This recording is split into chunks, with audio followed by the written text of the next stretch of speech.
as well. Okay, there we go. We're recording and we're on Facebook. And I just want to welcome everybody to Facebook Live. I want to welcome everybody that's on Zoom. Thank you guys for joining. Thank you guys for being prompt. Thank you guys for, continuing to fill up the room.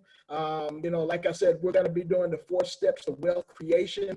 We've got a dynamic speaker on the way today. His name is Chuck Hardon. And, we're just blessed to have him. He's a good friend of mine, and I'm just so grateful that he chose to spend a couple of hours with us. But the name of the meetup is, of course, the 4 steps to wealth creation, and we're excited about it.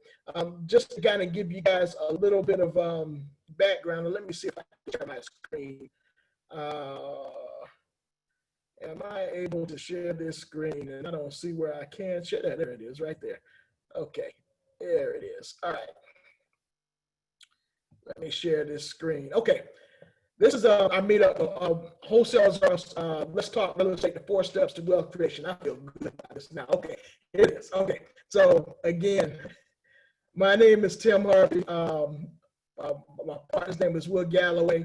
And, just kind of tell you guys who we are. We're going to talk about what is success. Then we're going to invite our special guest, Chuck Hardon, and he's going to talk about 4 steps to wealth creation. And then after that, we're going to get you guys started, in the 1, 2, 3 quick start training for our real estate. So our community, we're an organization dedicated to teaching members the fundamentals of real estate wholesaling and taking action now. So our community got started about 5 years ago, and I'm going to tell you guys the story here in just a few minutes, okay? But just to kind of tell you guys a little bit about myself, my name is Tim Harvey.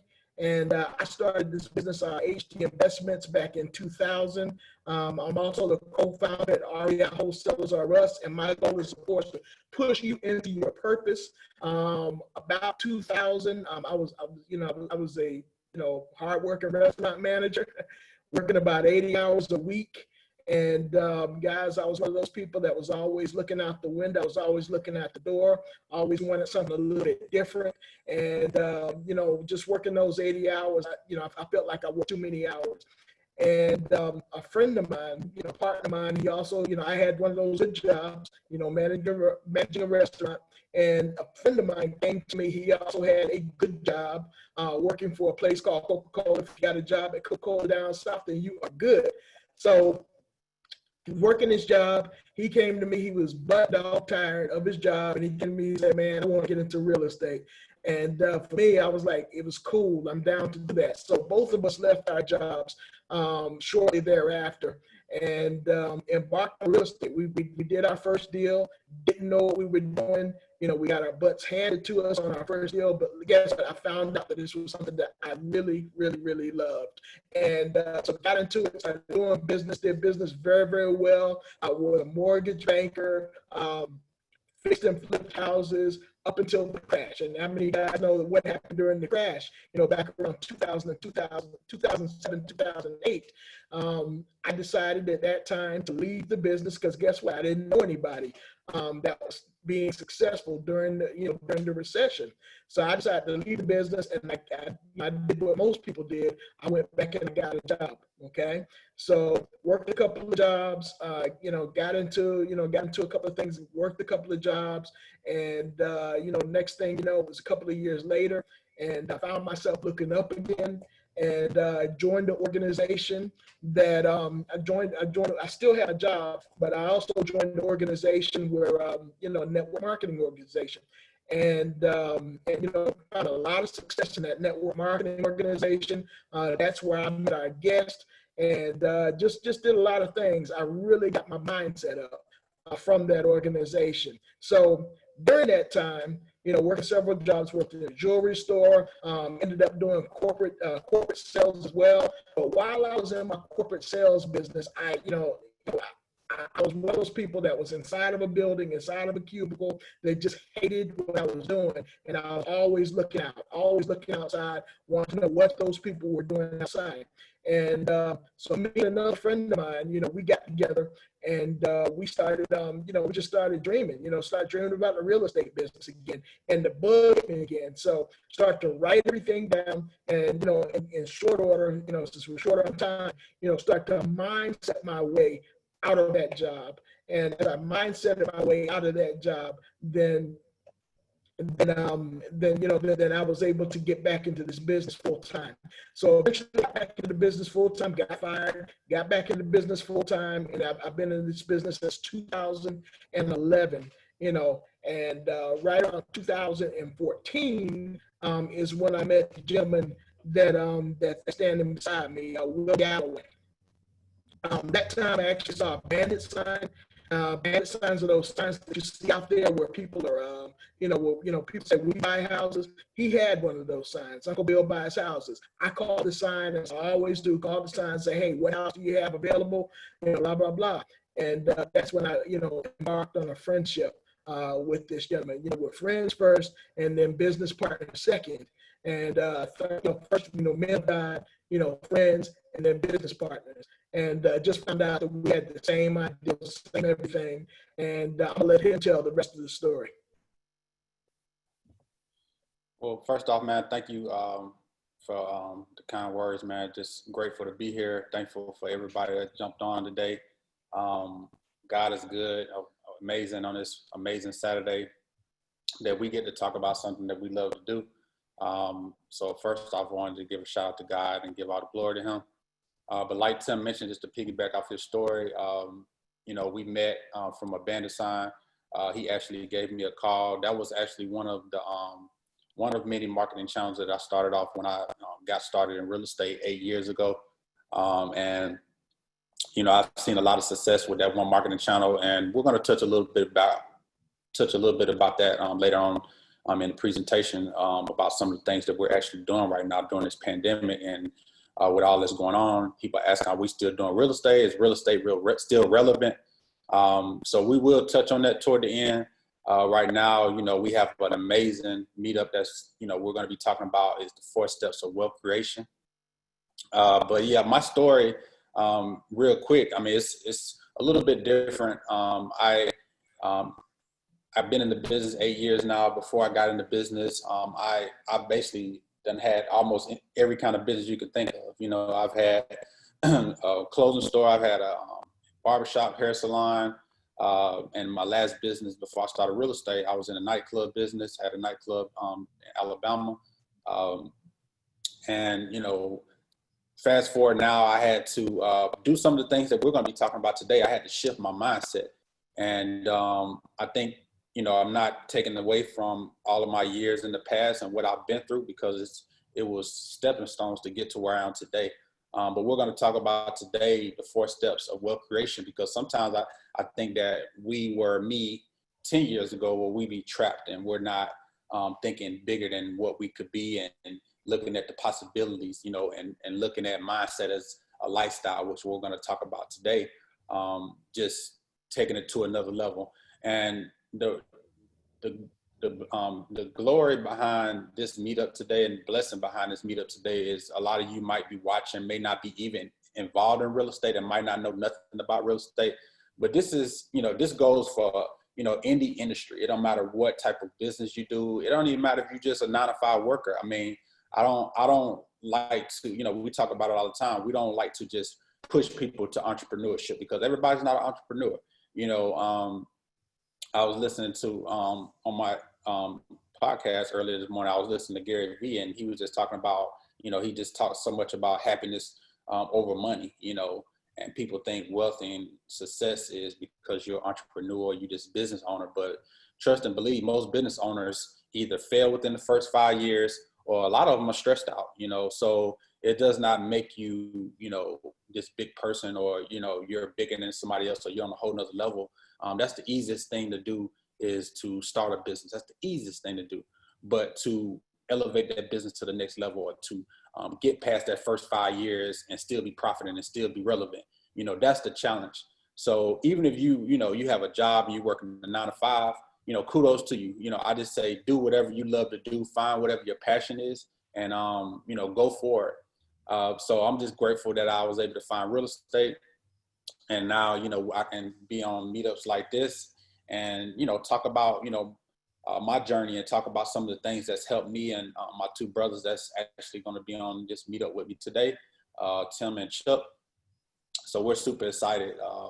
And real quick, my company is Big House Investors, also known as Uncle Bill Buy Houses. Again, we've been in business 8 years. We're located in Decatur, and I am also the co-founder of REI Wholesalers of Russ with Tim Harvey.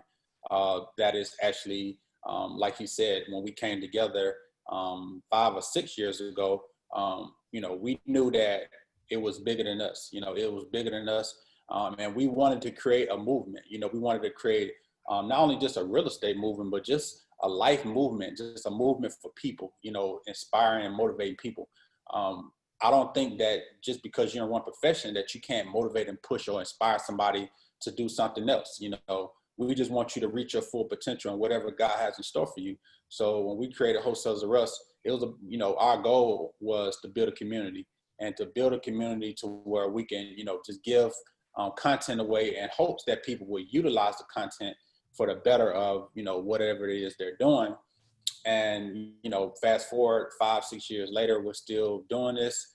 We've been able to impact so many different businesses, so many individuals, men, women, children, just people that's listened to us and used some of the things we've said, and they became successful, whether it's starting their first real estate business. I mean, we been able to work with countless even married couples, help them push them into 6-figure businesses. I mean, it goes on and on, but just take the resources and the tools that we talk about today and just apply it and implement it, because again, like Delano said earlier, this information, people charge for this stuff that we're going to be talking about today. So I just pray that you guys, really take it from what we're saying and utilize it in your life. And I'm excited. I'm ready to get started.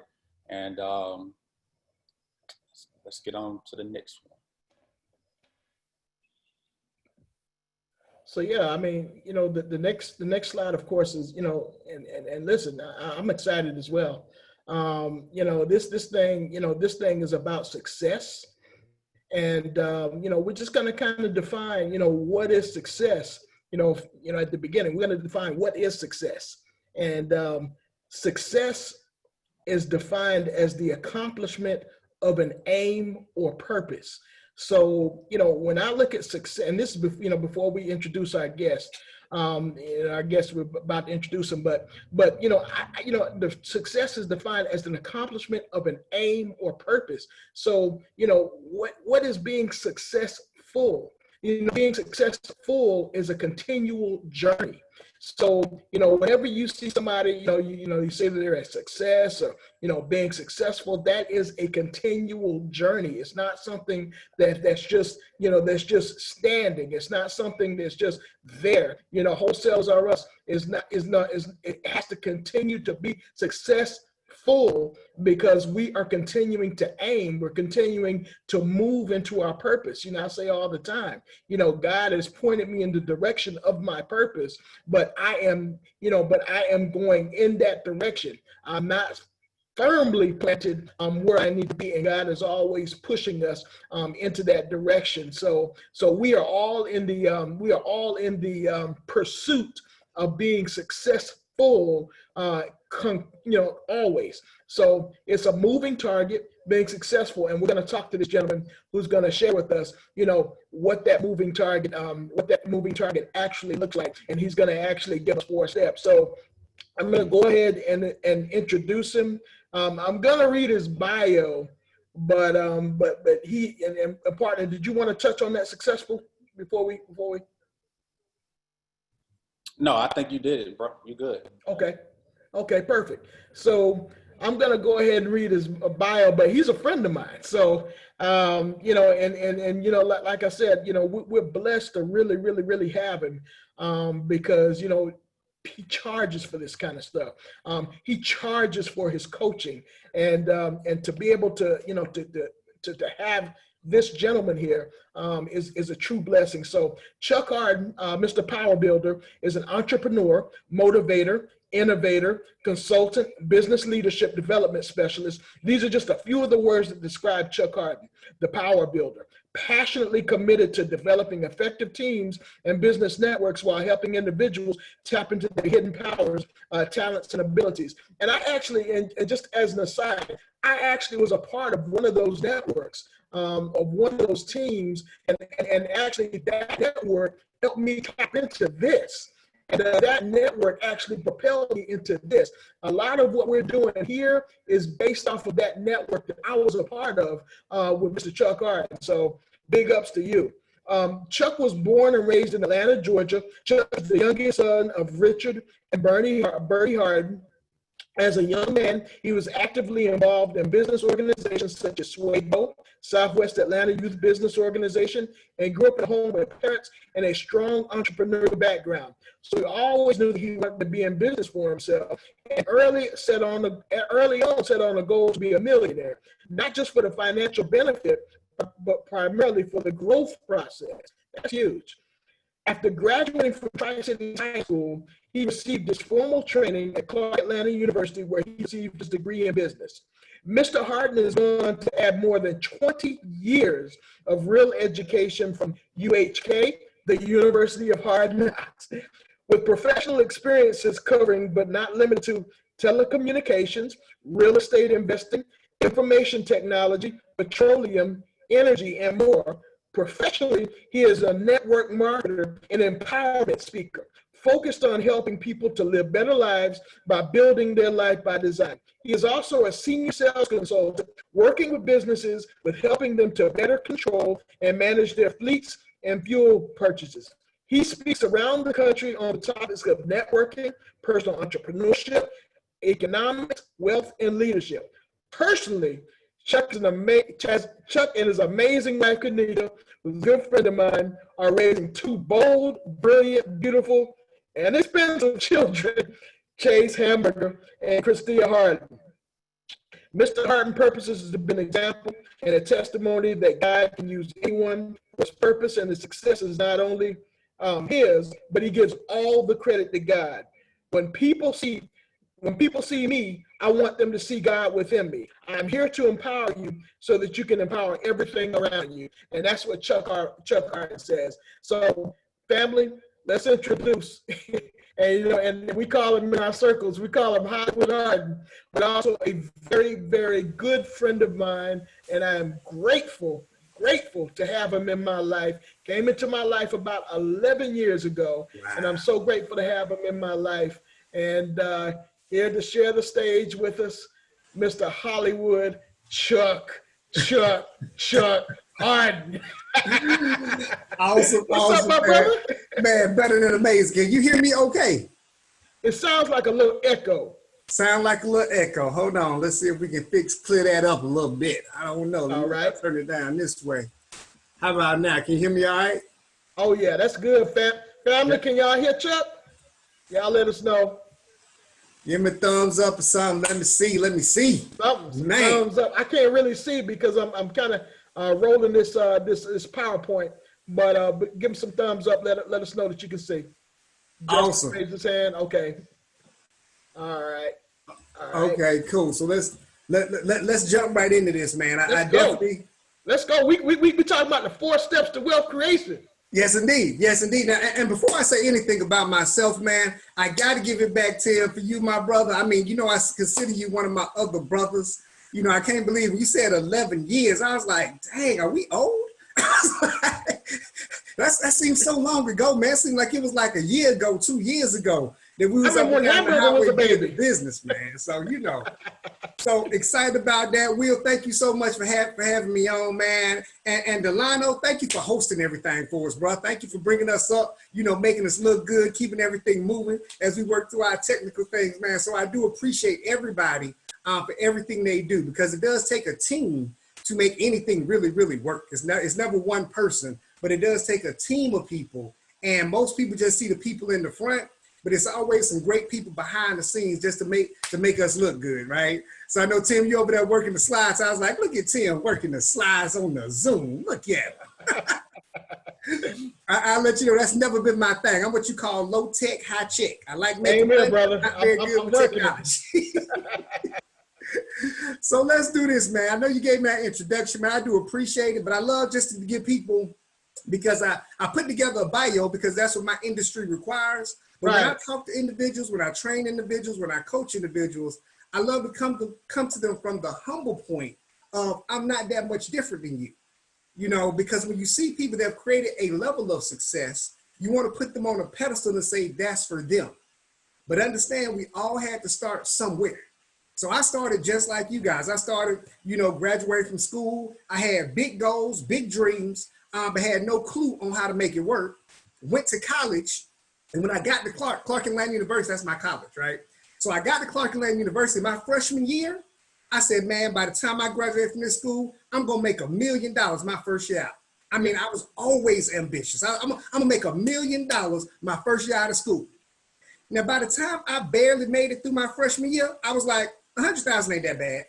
100,000 ain't that bad, you know. By the time I got to my junior year, I'm looking around like, man, could I at least get 50? You know? And then by the time I'm graduating, I'm looking around like, man, just give me a job. Can I just earn anything? My goodness. You know, because what I had done was I let the school, I let society, I let what everyone else do beat my dream down. You know, it beat me down to a point where I was just trying to get out there and make it. You know, I was blessed to, you know, meet my wife in college. We have a beautiful family, and we created some success, but we did get to the point where the lifestyle had caught up with the income. So, you know, I'm working a regular job, working very, very hard, but I still find myself living check to check, you know, and then some months living check behind the check. I don't know if y'all can relate to that, you know, so I was just at a point where I needed better information. I needed something that could help me take my family to the next level of life. And not only was I looking, I was literally praying. And this is what I realized, that if you ask God the right way for the right thing, and you are ready for it, then God will bless you. But you have to be ready to receive the blessing. And that's going to be different for everybody watching this, for everybody to go through life. Some people are ready for that blessing at age 21. Some people are not ready for that blessing till age 51. It's all in your growth and development, because in order to receive the blessing, he has to be able to put some change in you. I say it like this: God cannot direct you if he cannot correct you. So if you won't let him correct some of the things that we're doing, it's difficult for him to direct the path that you need to go in. And that's all this internal personal stuff that we have to go through. So the bio was great, and I never complained about all the things that we went through, because it created who I am. The trials, the struggles, the challenges created who I needed to become in order to create some success. And like Tim said, success is going to be different for everybody. It's no set, this is success, right? And you hear the term where people say success leaves clues, and that's not necessarily true. Success doesn't leave clues. Success yells out specific instructions. Specific. And you have to be willing to follow those instructions. So when it comes to that, success is all a state of mind and what you feel success is. Because if you talk to anybody that we would consider successful, right? Anybody we say, man, that person right there is successful. And you ask them, are you successful? I promise you their answer will be, I've created a level of success, but I'm not quite successful, because it's a forever moving target, and it continues to grow and expand, because the further you grow, the further you go, the further you can see. I'll give you some examples. Most of the people on the line right now, the average income in the United States for a household is $50,000. I ain't making that up. That's the Census Bureau. You can go look it up. The average income is $50,000 for the household. That means whether it's one person or two in the house, that's the average. So if you have a person that makes $100,000 a year, you would think that person would feel successful. But if you ask them, a lot of people that make $100,000 a year are still living check to check. So they would say, I've created a level of success, but I'm nowhere close to successful. So what we have to do, or what you have to do as an individual, is to figure out what is success to you. And you always hear people say, you know, you shouldn't judge or look at what other people are doing to create your level of success. I say you can definitely look at other people to get inspiration to say, okay, man, that's pretty good. I would like to live like that. I would like to have a relationship like that. I would like to have a house like that. I would like to have a lifestyle like that. You can get inspiration, but you can't say, I want to be that person, because that was what God created for them. God has a creation and a plan for you, but you have to first identify it and then be willing to walk through whatever you got to walk through to get it. Right? You got to be willing to walk through whatever you do in order to get it. And see, and this is the reason a lot of people don't have that level of success, is because they want to do what's convenient for them. Right. Right. When I'm doing coaching, I'm doing planning, or even when I'm working with my business team. So my business team, I don't charge them for coaching because we build the money together. But when I'm talking with them, that's okay, this step 1, this step 2, and then we'll work on step 3. Let me not overwhelm. They'll say, okay, well, I like this, but I don't really like having to do all this. And I clearly look them in the face and said, I didn't ask what you like. I didn't ask what you like. You said you want to create success in this particular industry, in this particular field. I didn't ask what you like, and frankly, I don't care what you like. Because the system is not designed for you to like it. The system is designed for you to be successful. So are you willing to follow that? Because if you ask anybody, any football player, right? Do football players love doing suicides or love doing burpees, right? Nobody's gonna say, I love doing burpees. No, but guess what? It's part of the process. If you ask someone that owns a major corporation, and sometimes even a major corporation, they gotta do a major layoff. They're like, look, in order for my business to survive, I'm gonna have to cut this division. Do you love doing that? No, but guess what? It's gonna be what's required in order for the company to survive. We're gonna have to let go of this division. He doesn't love doing that, but guess what? He has to do it. So when we talk about success and then creating that wealth becomes with it, we have to be willing to go through whatever the shifts and changes that we as individuals have to go through in order to create that. Because you got to understand, success is paid for, and it's paid for upfront and in full. Success never goes on discount. It never goes on sale. Right? So you got to be willing to pay that price in order to get it. Wow. And the price you're paying, if you think about it, because some people say that's just too high of a price to pay. I might have to, sever some relationships. I might have to move to a different area. I might have to, that's too much of a price to pay. When you make that sacrifice, understand it's not just the sacrifice for you. Because a lot of people coming behind you are looking at you for the example. A lot of people looking at you to see, what do I have to go through, or what do I have to do to create success? So it's not just about you when it comes to you creating your success. Yeah. So as we go through this process, you guys, I just want to kind of make sure we got the right mindset in place, that we can be open to receive the conversation, because again, we're giving it to you. But the challenge doesn't become with just you learning it. The challenge becomes with you implementing what we talk about. That's fair, guys? That's good stuff, man.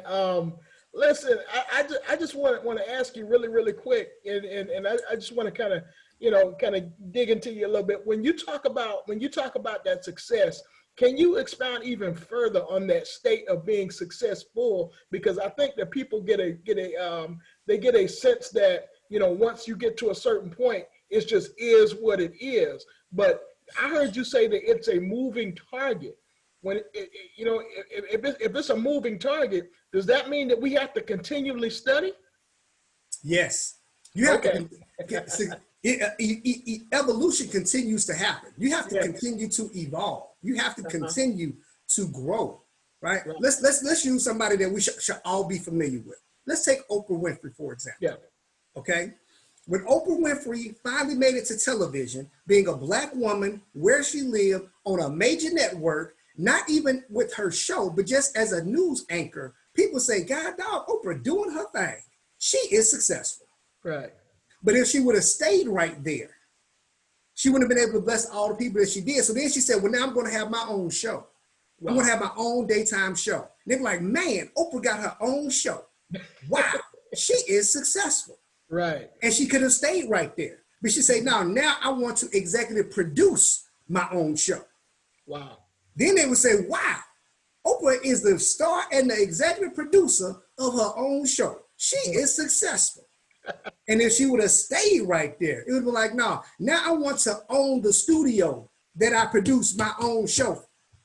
Right? Now I want to own the network that I produced my own show. So it continued to grow. It continued to evolve. It was never like, I'm going to settle for where I am. Wow. Now, again, I don't want everyone to think they have to be Oprah. Right. I don't want everyone to think they have to strive something that big. But if you ever get to the point where you are comfortable, where you're like, okay, woo, I'm good, I'm done, that's when it becomes dangerous. Woo, God. That's when it becomes dangerous because it's either growing or it's dying. Right. And if you're not growing, it's dying. Wow. So you have to continue to push forward. There's nothing wrong with saying, woo, look here, let me look back at what I've done, because everyone does that. Everyone takes a quick look back and say, okay, I've done some things. But that's why when you drive in the car, you have a huge windshield, you have a very small rearview mirror.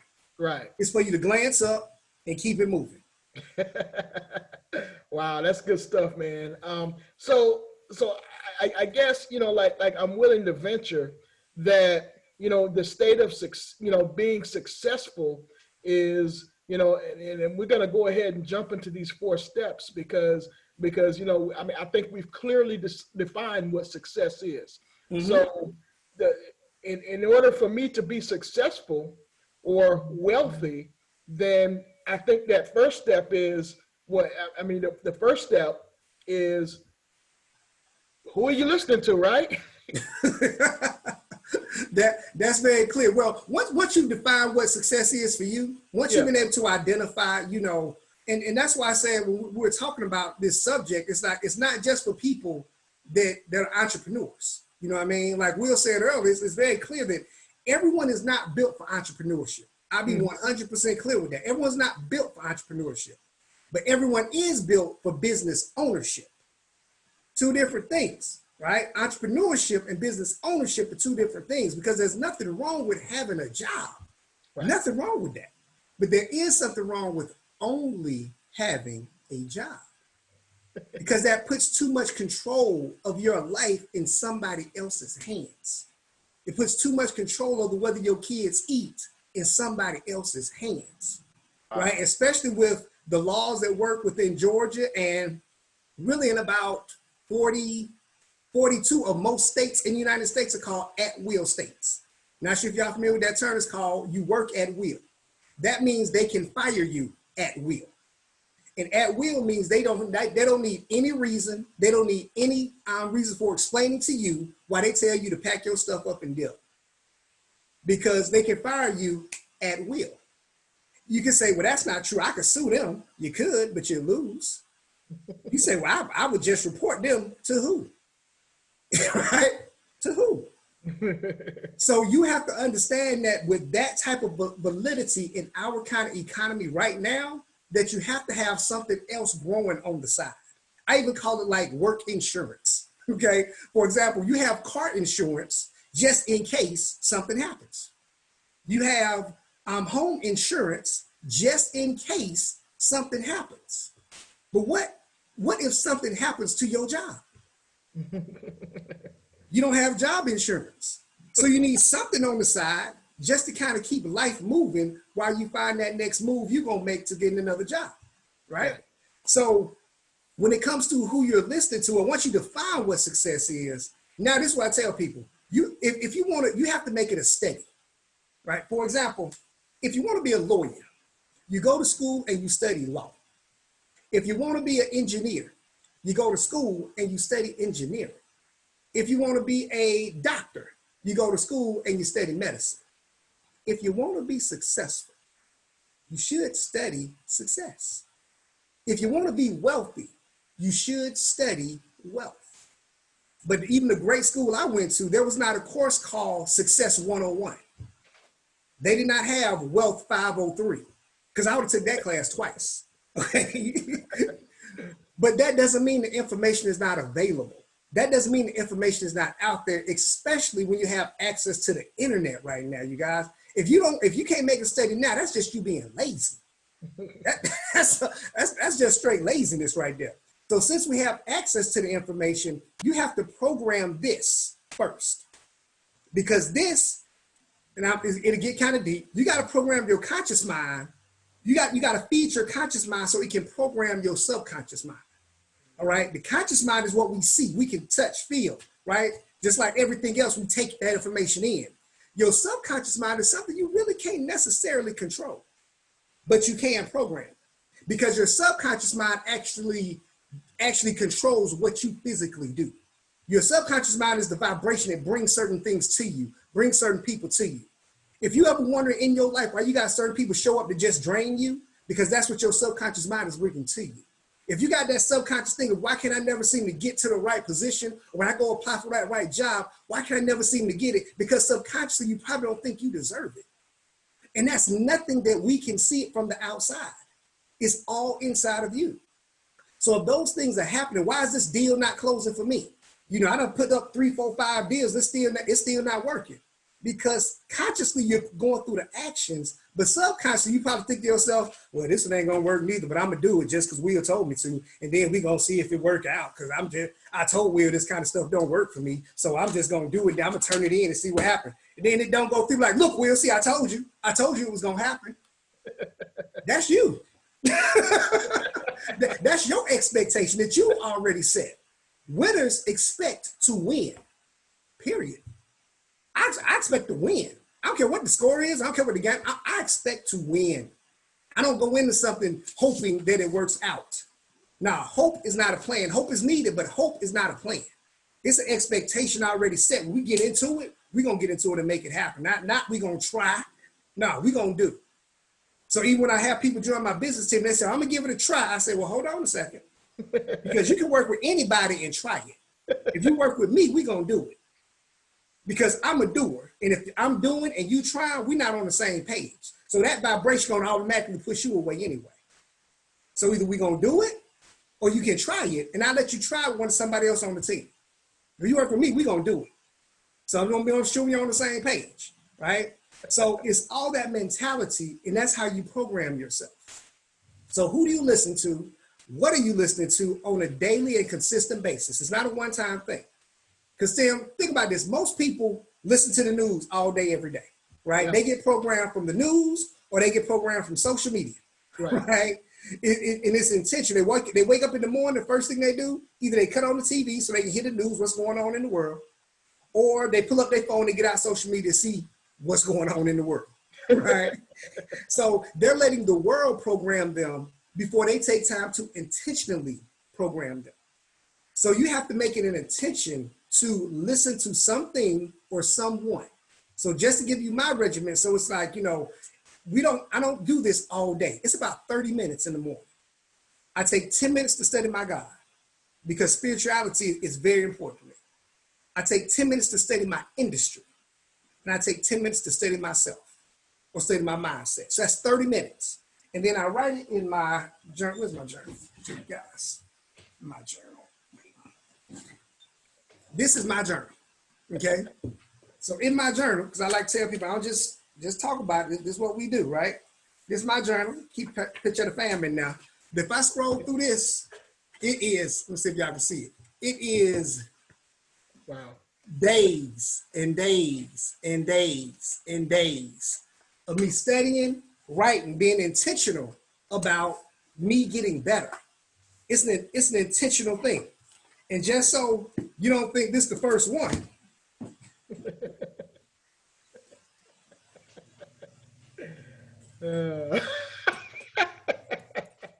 Here are the others. Oh yeah. So this is start today. Okay. These are the other ones, right? Books upon books upon books. That's your book. Your book is waiting on you to write your book. I don't know if you started yet, but your book is all in them journals. Well, I'm gonna have to put that down somewhere, man, because people keep telling me to write a book, and I'm like, I don't know how to write no book, you know.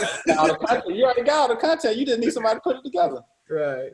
So look, you guys, it's consistent, right? And people say, well, Chuck, I mean, it's too late for me. It's never too late. Right. It's never too late. So people I listen to, well, some of my favorites, I'm just gonna give you a list of them. There's a lot. Jim Rohn, Zig Ziglar, Les Brown. I'm sure you guys are probably more familiar with Eric Thomas. Yeah. Billy Allbrooks. Yeah. Who we got? Anthony Robbins. Yeah. Steve Carter, one of my first mentors, friend, right? I listen to everybody, right? And I take in what fits for me. But I got to go through it. I got to listen to it. I got to study it. So you got to program yourself. So and then also while you're programming, you have to deprogram. Because think of your body like a computer, all right? If I would tell everybody to point to their mind right now, if I say, point to your mind, most people gonna do this. This is my mind. But in actuality, this is your brain. All of this is your mind. Just like a computer. A computer has a CPU unit. That's the main part of a computer. But that CPU unit is worthless without a keyboard. It's worthless without a screen. It's worthless without a mouse to move things around. So your brain is programmed by what you touch, what you taste, what you feel, what you hear, how you take in information. And if you're taking in garbage, guess what you're gonna put out? Garbage. Wow. If you're taking in good stuff, what you gonna put out? You're gonna put out some good stuff. And once you start taking in good stuff and putting out good stuff, you're gonna find more good people come around you. Not by what you say, but your vibration is gonna be different. So you'll be able to see it, and it won't happen tomorrow. Like you're gonna say, I'm gonna watch this today, and then tomorrow it's gonna be great. No, it's gonna start today. It's gonna be a pinpoint you can look back and say it's gonna start today. Let me ask you a question. I take the time, of course, and read and listen to good podcasts, and I listen to a lot of the motivational speakers that you mentioned. But what do you think if a person does all that, but then they still sprinkle in like a little rap music or a little stuff that's so what, not holy or not godly, but I mean, it's entertainment, you know what I'm saying? Are you against that? Or what do you have to say about something like that? Because you may have some people who like, looking at certain things. I mean, I don't mean nothing that you shouldn't be looking at, but I'm just saying, listening to like certain things that may not be educational, let's just say that. Right, and I can see that. I'm not the one walking around listening to, just motivational stuff. I got a radio in my car. I love music, I limit it, and I find myself gravitating away from it. You know what I mean? Like I'll give an example where it was one song that used to come on the radio and the beat was hitting. You know what I'm saying? You got that beat like, yeah. And I'm Southern, all right? So I like trap music. I mean, I'm just, let's just be real. You know what I mean? I grew up in the TI age. I like trap music, right?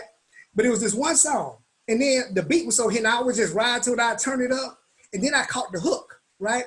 And the hook was something like this. I don't get tired. I got 6 jobs. I don't get tired, right? And I was sitting there, and I started saying the hook, and I was like, I got 6 jobs. I don't get tired. I'm like, wait a minute, hold on. Who the hell wants 6 jobs? I was like, meanwhile, I can say I got 6 streams of income.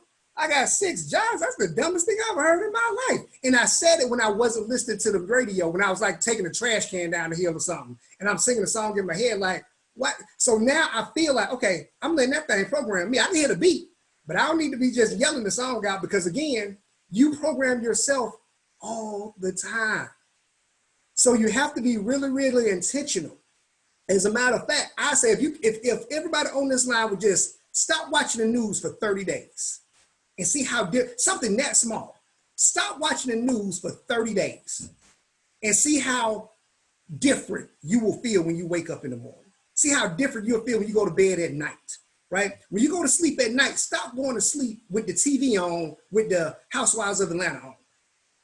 Because while you sleep, you really programming your mind. And all the not to say nothing wrong with entertainment, but with all that stuff going on in your subconscious mind while you sleep, you're taking all that stuff in. I told a story a while back, Chuck, when you just brought up that. I told a story a while back. I was my wife was watching one of the Housewives. I forgot what it was. They always arguing and fighting and all that stuff. And I'm looking at it. This is before I'm going to bed. I dozed off, and I tell you, that night I had a dang dream. I was fighting somebody. You know what I'm saying? And like you say, I was just watching it, and I seen all the drama and all the stuff they doing. But subconsciously, my mind was remembering women arguing or fighting. And here it is. I done had a dream about it. You know what I'm saying? And it's real. It's real. You got to take time to really consciously and intentionally program yourself. I got a sleep study I listen to every night when I go to sleep at night. It's a subliminal program that I paid for that I listen to every night. Like, okay, I don't sleep 8 hours, but I got 6 hours that I'm going to be resting, and I need my vibration to still be getting programmed, right? So I take it so seriously that every bit that's going in, I want it to be something of quality. Just like if you put, cheap gas in your car, eventually you're going to get a bad engine. Well, if you put good gas in your car, it's going to run for much longer, much better. Same thing with food that you take in. You eat a lot of junk food, a lot of trash stuff not good for you, your body going to react differently than when you put a lot of greens and fluids and all the vitamins in your body and the nutrients. It's going to act different. Your mind the same way. So be conscious of that, because the mind controls the body. So we got to make sure we're taking in and listening to good things, to listen to it, just so you're getting good stuff in, right? So only thing you need to watch the news for is to get the weather. And they got something called a weather channel. Y'all got cable. Hit the weather channel. See what you need to put on for the day, because I like being fresh and fly too, and I don't want my brown suit to get wet, so I'm going to have to wear my black suit today. So if you decide to listen to that, so if you did decide to listen to the trap music or whatever you like, whatever entertainment, it's better to offset it with something positive to kind of like take your mind away from whatever that was you may have heard that particular 30 minutes or hour or whatever like that. Exactly. Come back, offset it with something that's going to bring you back to where you need to be on some educational, positive type stuff, so you can get back on track. You got to get back on track. You can't start the day with it, and you cannot end the day with it. So whatever you do, you cannot start the day with it, and you cannot end the day with it. I like that tip, what you just said. I do that sometimes. I'm not consistent with it, but I try to listen to positive motivational stuff before I go to bed.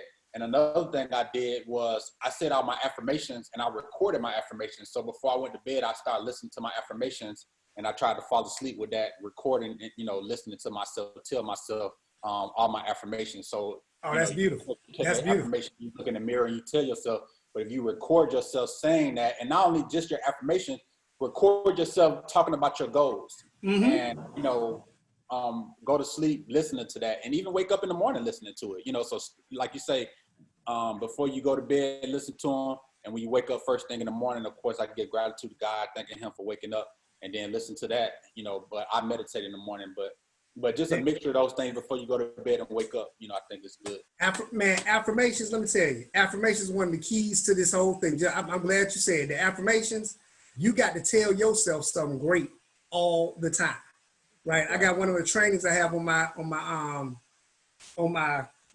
page when I give away for free is how to have a successful day, how to create a successful day, and affirmation cards is part of it. When you said I just pulled my affirmation cards out my desk, right? And you got to tell yourself things all the time. I'm gonna read you guys a few of them. I'm very organized financially, and I follow my financial plan diligently. I'm very grateful for my residual income and for handling this income with successful money management techniques. Right? So I got affirmation. This is funny. I don't even got to read it, right? This is one of the ones I consistently control my thoughts and emotions, and because of that control, I make excellent decisions.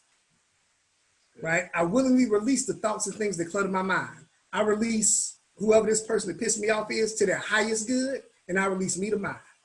I ain't finna sit and be mad at you all day. You know what? You both do you and be great, and let me allow myself to be great. So if you guys don't have affirmations, man, you're missing the boat. And this is the thing, Will, because I used to think this was silly. I'd be 100% out. I used to think, man, listen, ain't nobody finna sit here and, man, I'm cool. I don't need options. I'm cool. You know what I'm saying? I'm one of them cool cats. You know what I'm saying? That's good for you. I'm cool. I don't need that. I'm all right. And again, it was very simple. It was not do what you like. It's do what you're told. If this will create success, and this is what I hear so many successful people doing, why do I think I don't need to? Right? So when we talk about success and creating that wealth, you have to think about it, right? Because we can all agree that, let's say, Dwayne Johnson, The Rock, we can say he is successful, right? He's very successful. We can also say that Bill Gates is wealthy and successful.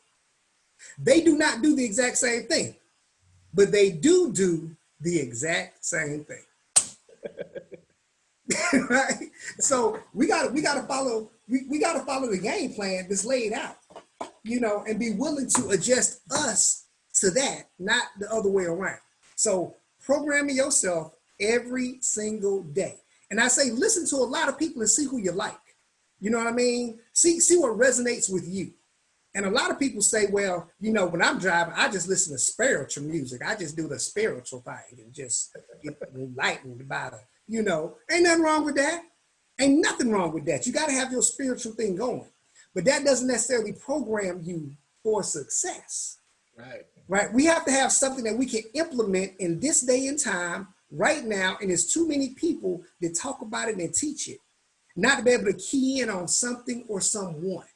So whether it's a lady, I listen to ladies, I listen to men, just find somebody that you can listen to. And I'm sure if you guys listen in, Tim Will got some good recommendations of people that they listen to just see what works for you, right? And then once you listen to them, don't just listen to it. Sometimes you got to stop and sit down and take some notes. You got to write some stuff down. The thing is to put it in ink. Write it down. Write down what it resonates with you. Write down how it feels for you. Write down what you took from that you can implement so that you can go back and review it to see, okay, I was supposed to be doing this. Okay, let me get back to that. That's good. That's good. Cool? That's good, man. Hey, if you didn't get none off that first step, which is the first critical step, my tip from that, of course, I need to get better at journaling. I always said I was going to get into that, and that's something I want to start implementing. So hopefully you guys, through each step, I just want you guys to get a nugget, get something and take something away and say, you know what, I'm going to implement that. I'm going to implement that. I'm going to do that. So I'm just speaking for myself. I'm going to get into trying to start journaling and documenting my thoughts and documenting positive things. And then I also want to get back into going to bed, waking up, listening to my affirmations or something positive, so I can make sure that my subconscious takes it and absorbs it in. So hopefully you guys get a tip from that. Where we at? What's the second step? Let's go to step number 2. Thank you guys for being patient with us. Everybody that's on Facebook right now, Zoom, you guys, we see y'all. Thank y'all so much for joining us on this Saturday. I know you guys can be doing anything else, and we appreciate you guys spending some time with us.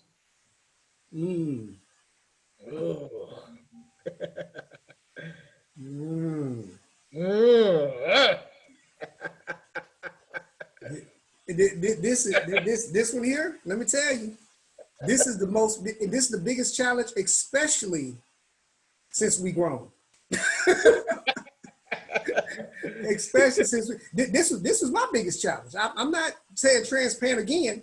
I'm just like, this is my biggest challenge is, especially because I was grown and I got to that level of life where I was making some money. You know what I mean? I was still broke, but I was making money.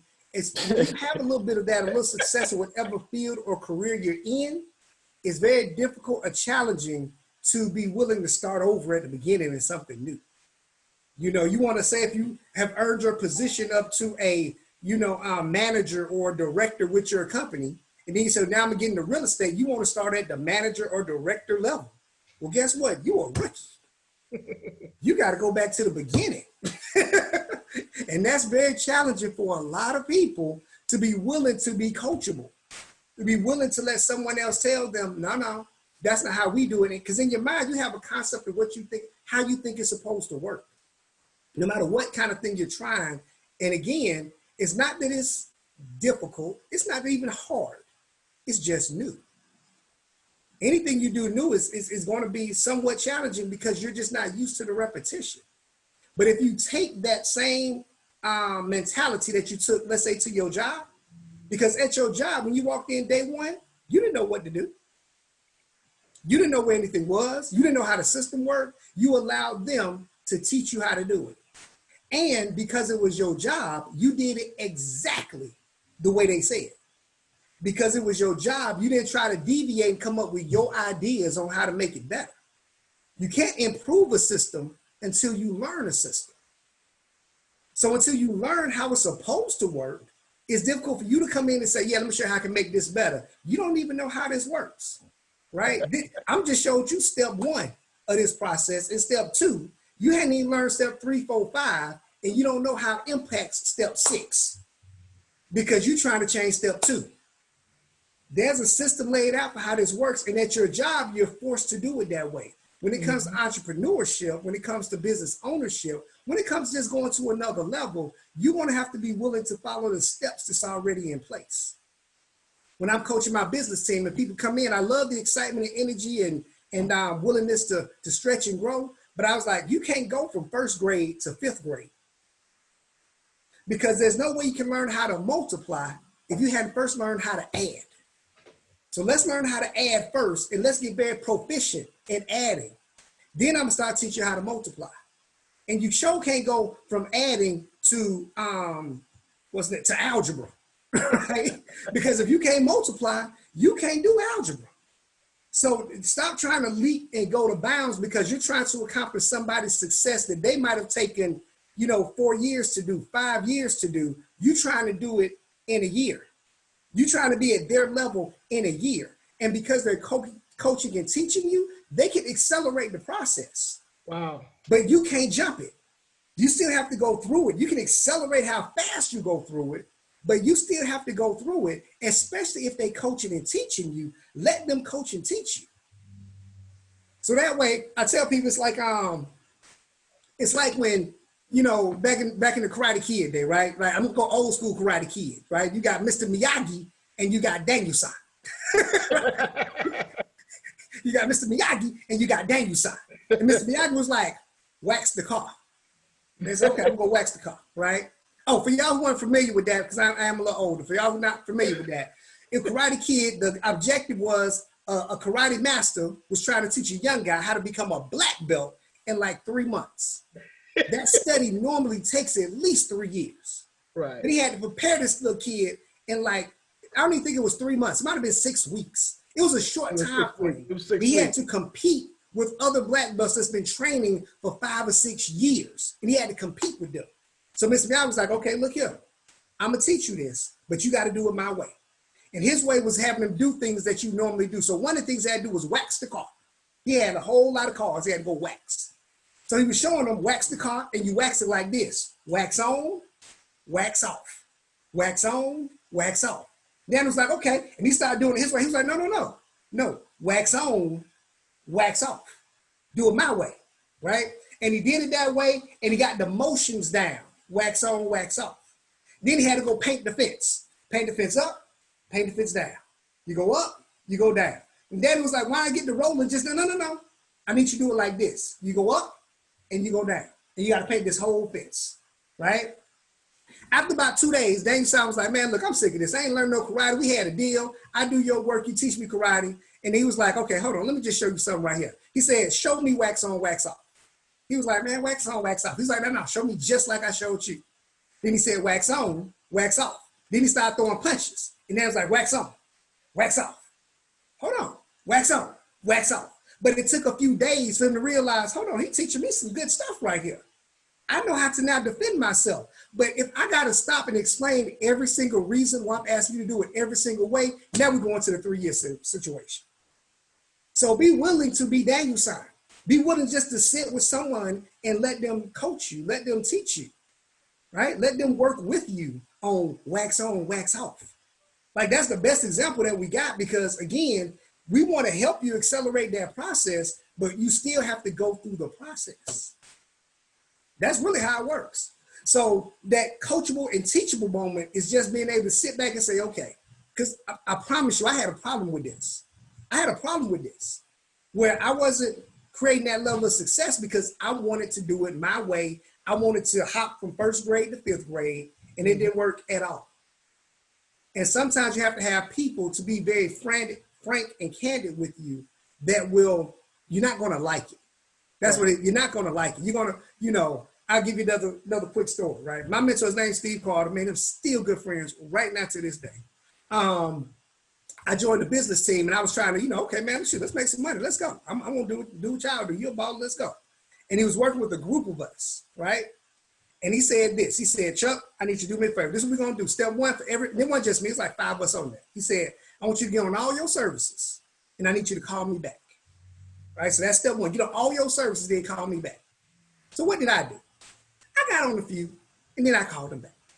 So I called him back, say, Mr. Carter's Chuck, we'll let you know I'm ready for the next step. He said, okay, cool. He said, did you get on all your services? I said, yep, sure did. Right? And then he said, okay, so how many points do you have? I said, I have about 5. He said, 5? That doesn't quite sound right. So you got your website, that's 3 points, that's 2 points off the rip. I said, yep. He said, did you get your, we had phone service, what we're selling. I said, did you get your phone service? He said, yep. I said, yep. He said, that was another 2 points. How about your video phone? Because we were selling video service. I said, nope, I ain't quite got it yet. He said, okay. How about your cell phone, your cable, or your security system? I said, no, I ain't got those yet. He said, great, get on all your services, then call me back. Click. Now, me, I'm looking at the phone like, I know this man ain't hang up on me. I'm a grown, hello? I'm a grown, hello? I think this dude done hung up on me, right? I was mad. And my wife happened to be over on the other side of the room. And she said, what happened? I said, I think this dude done hung up on me. I don't think he know who he dealing with. And I was about to call him back. But I said, well, hold on. What did he say? He said, get on all your services, then call me back. She said, well, did you do that? I said, no. And then she said, well, don't you think you should at least do what he say before you call him back?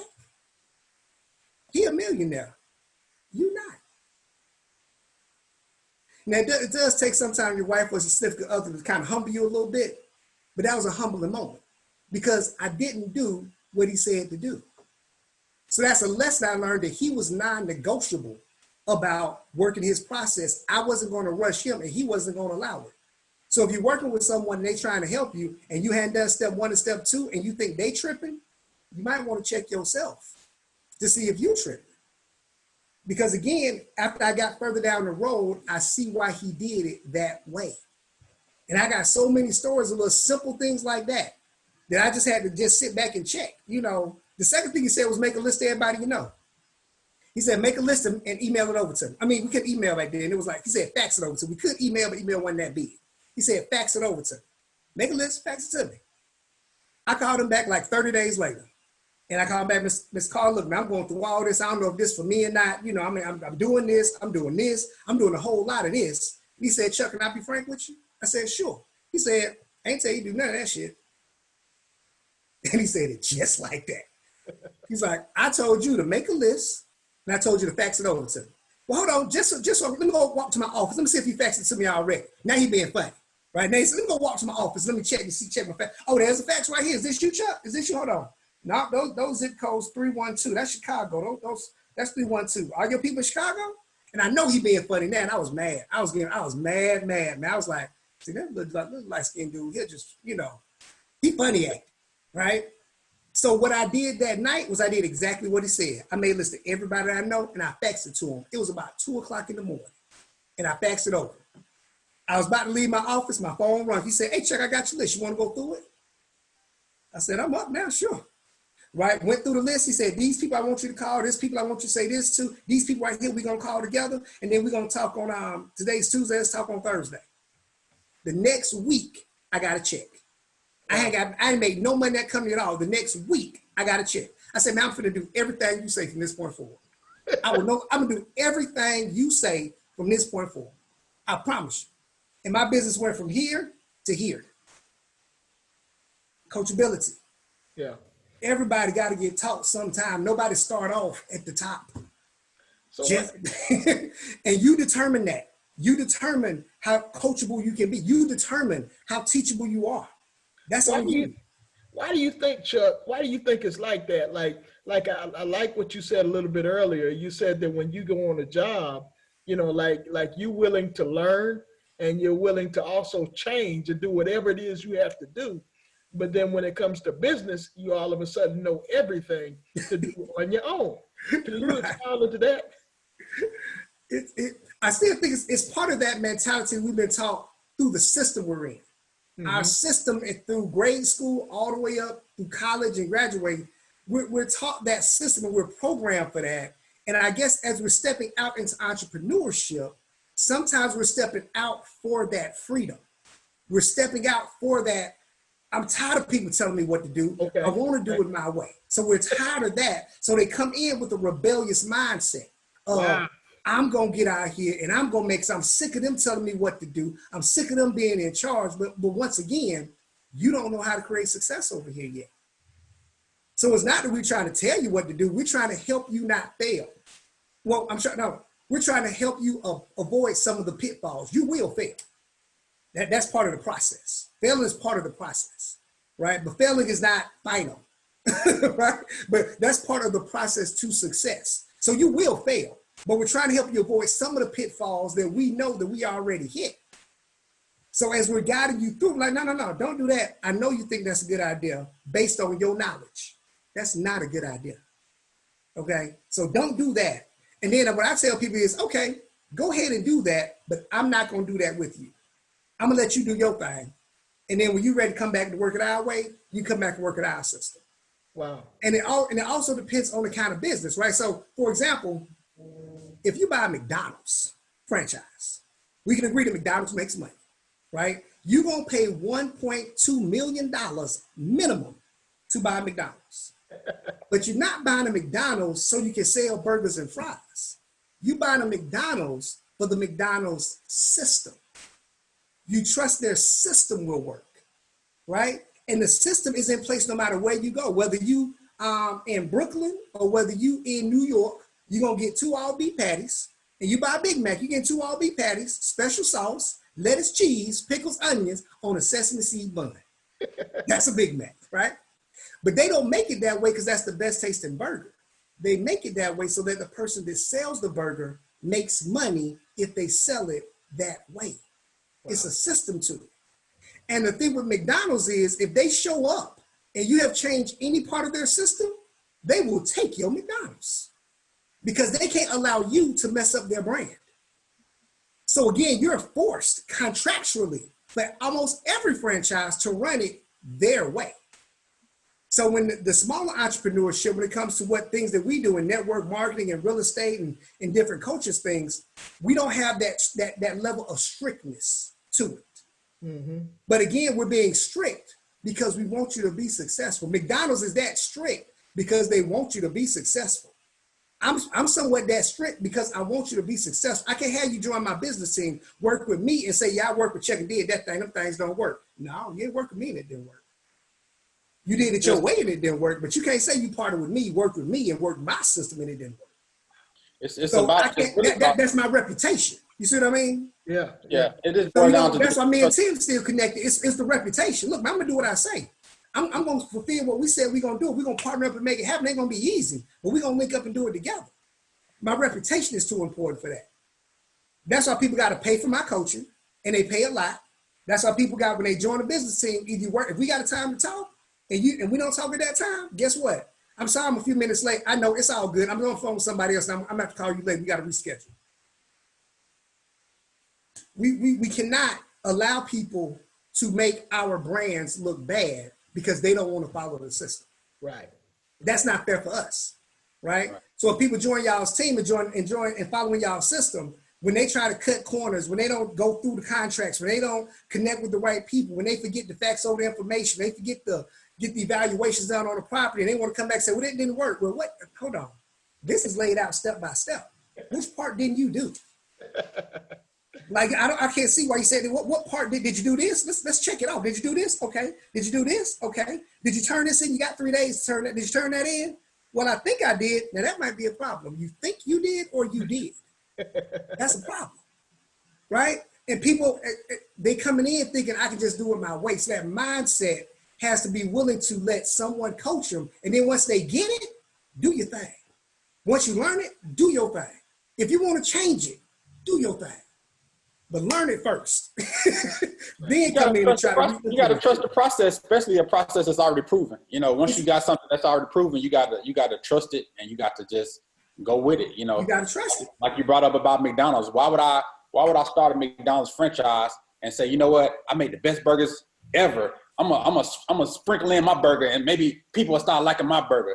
But they already like the Big Mac. They already like, you know what I'm saying, the quarter pound, Happy Meal hamburgers and the McChickens and all that. But you trying to sprinkle in Will's favorite hamburger and thinking that, you know what I'm saying, but I'm not trusting the process like it's already proven. You know what I'm saying? So, you know, it's just about trusting the process and trusting something that's already proven. It's nothing Trust the wrong with process. it's nothing wrong with, doing your own thing and wanting to do your own thing and want to start this and start that. But it starts off with, trusting the process. And then as you gradually learn and get comfortable, then you can adapt to doing whatever you want. But you can't get past that part. Mm-hmm. Exactly. 100%. 100%. Oh, man. What's the next step, Tim?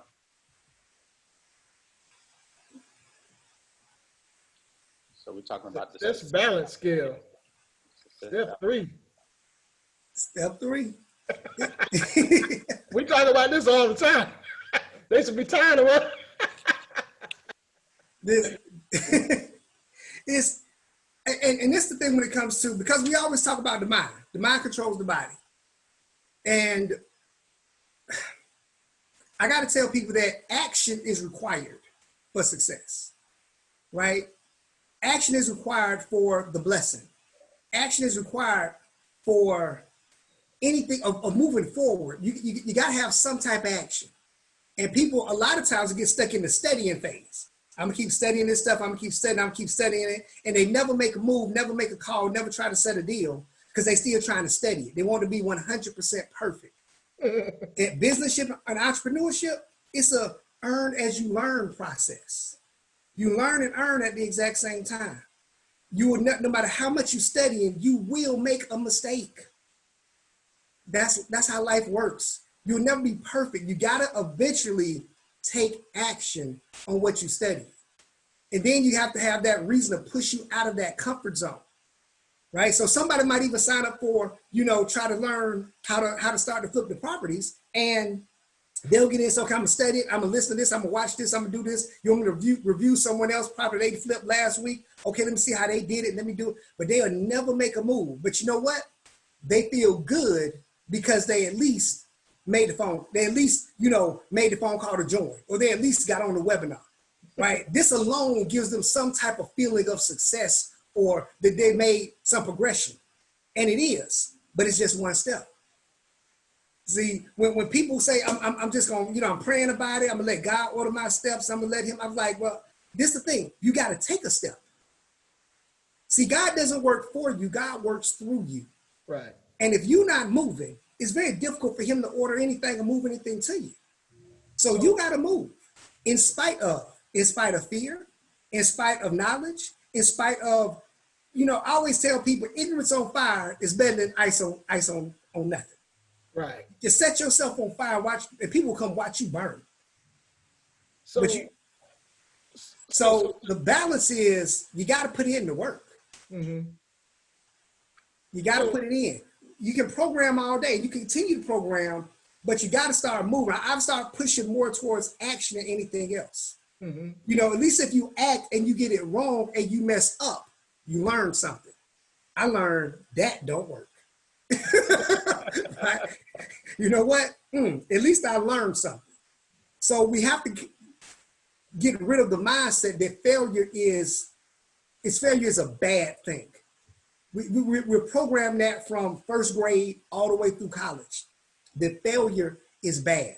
If you fail a test, it's bad. If you fail in school, it's bad. In real life entrepreneurship, failure is part of the process. So a lot of people look at it like this. They look at success over here and failure over here, right? And since this is success, they want to gravitate towards success and away from failure. So they're pushing their head towards success and away from failure. But it's actually set up like this. The opposite of failure is a part of success. So you got to understand, you're going to have to go through the failures to get to the success. What a lot of people do is they hit the failure, then they quit. Right. When you have to push through the failure to get to the success. So the mindset has to change. The opposite of success is not failure. The opposite of success is mediocrity. Wow. Just, I'm good. I'm good. Because I'm safe. I'm comfortable. I'm good. That's the opposite of success. Failure is part of the process. So be willing to go to the failure and go through the failure, not just stop because I failed. Oh, well, I tried. We tried too well. I guess that was, maybe this ain't for me. I done That's You know, failing they to me see if you're you, gonna they see stop you there. calling, they'll pick up the phone. Well, oh, here go Will. So Chuck, so Chuck, what's like like when we talk about, you know, the success and balance scale, and we talk about taking action, you know, now we know we know we need to take the action, but I think a lot of people are kind of stuck before that. So that's why we do so much preparation on our mind. You know, that's why, you know, that's why I guess it's a balance. That's why we're saying it's like, you know, some people say it's 90%, you know, of your mindset. Some people say it's 99% of your mindset, and then they say it's 1% of putting in the action. So can you go into more of like the thoughts, you know, the why, your goals, your dreams, your desire, you know, all that stuff. Can you go into that? So that we can understand, you know, that 90 to 95%, and then, you know, especially like while we're having this webinar now, is because it is your mindset that will allow you to take action, correct? Correct. Well, it's a few things you gotta have to happen. I do a full training on goal setting and Yes, how sir. to and goal achievement, right? Goal setting is easy, writing it down. Goal achieving is a little more challenging, but there's a way to do it. So I got a whole training I do on that. But Okay. to kind of keep it simple, the one thing that you have to have, probably the first thing you have to have, is your why. Okay. Okay, your why. WHY. And I say that is what has you. Or you can put what hurts you. What's that one thing that you say every night and say, God, don't take me today because I hadn't finished this yet, right? And there's 3 components to your why. If you get these 3, if you have a reason why, then these 3 components have to be in there for a strong enough why for you to do anything. You can run through a brick wall if your why's strong enough.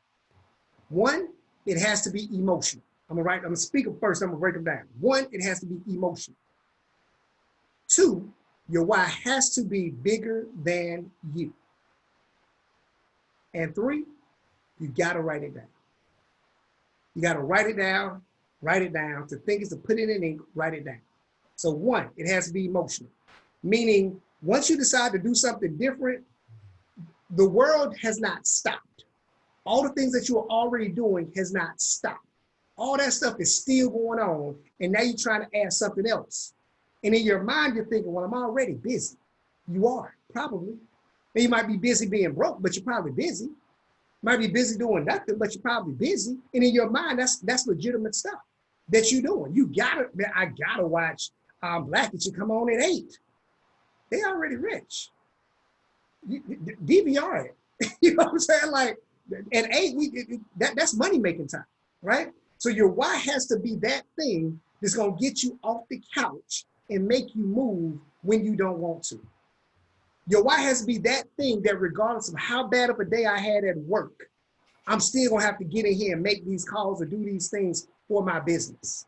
Your why has to be that thing, that emotional drive, because we're emotional people, right? And as your why grows, I promise you, it's gonna be that thing that when you're sitting on the couch, your vibration won't allow you to sit there and not do something for your business. I can't sit and watch TV for like 2 hours. Just sit there and watch TV. I start feeling some kind of weight. Like my body won't allow me to do that. I'm gonna start picking up the phone and start texting some people, shoot out some text messages. Let me do some Facebook blast, something. You know, I mean, I got to do something. My body won't allow me to do that any longer. Now that took years to get to that point. So when I'm sitting down and watch a movie with the kids, it's intentional. Like, hey, baby girl, I'm chilling out with y'all. Let's go, let's chill, right? And I can do that because that is my goal at that particular point. Right. But just for me to do it by myself, it get kind of be like, okay, enough's enough. You know what I mean? I can't sit and watch a whole football game, even though I love the Falcons. Yes, I said it, Falcons rise up. Care what y'all think, right? So I can't sit and watch a full Falcons. That's 4 hours of life. That's 4 hours, right? They already rich and they working. That's their job. That's what they're supposed to be doing. So it doesn't sit well. So it has to be emotional. 2, it has to be bigger than you. If your why is, I want to be out of debt. I want to make some more money. I want to retire early. I want to lose weight. Whatever your goal is. I want to lose weight. You know, whatever it is. because we all in life set a goal and let ourselves down time and time again. So if it's just about you, you will let yourself down. Give an example. Let's say New Year's resolutions, right? We are familiar with New Year's resolutions. At the beginning of the year, everybody got a New Year's resolution, right? Most people's New Year's resolution is, I want to lose weight and I want to get out of debt, right? Some dealing with money, okay? And you say that January 1st. And January 1st, you jacked out your mind. You excited. You done got you a trainer that you done paid. You done got your gym membership, you know, and you on point. You going good. January 1st. By January 17th, you find yourself at McDonald's drive-thru ordering French fries and ice cream with your credit card. You done gave for yourself already, 17 days in, right? Again, because it was just about you. But if you're wise about your family, if you're wise about your kids, if you're wise about, you know, your parents, if you're wise about, you know, somebody looking up to you, it has to be bigger than you. Because you'll fight for somebody else harder than you will fight for by yourself. Wow. So you have to be willing to have that why in place, right? I'm giving an example. My why, when I got into the network marketing industry, I just had my first child, you know, and she was maybe 1-2 years old at the time. And I'm like, my goodness, I'm responsible for you, like everything. You know, when I got married, I'm like, my wife, oh, you can feed yourself. Right? But my baby girl, when the hamburger was born, it's like, now I'm responsible for you. And she was turning 6. No, she was turning 5. We're trying to put her in private school, right? Quick story. The private school in our area is Woodward Academy. Now, back then, Woodward Academy was $16,000 a year for a first grade. $16,000 for a first grade. I was like, man, right? Now, we went to visit the school. We went through the whole thing. And I was like, man, shit, if y'all can teach my daughter this, it's worth it. So, okay, let's figure it out, Chuck. Let's make it happen. I went to my boss at my job and I asked him, man, I said, man, look, I went to Woodward and let me tell you, it's amazing. Campus is beautiful. I need to figure out how I can make $16,000 more. And at the time she was 4. I said, I need to make another $16,000 by the time she's 6. So what kind of game plan, what can we do to put me on that game plan, put me on that track record to make that happen? And this is what he did. He was like, well, Chuck, you know, and I'm like, what you laughing about? Hell, this ain't no joke. What you laughing about, right? He's like, you know, Chuck, we just really kind of got to hunker down, and you know, we got to kind of make things, you know, keep everything breezy. He says, just we can make it through this rough patch right here.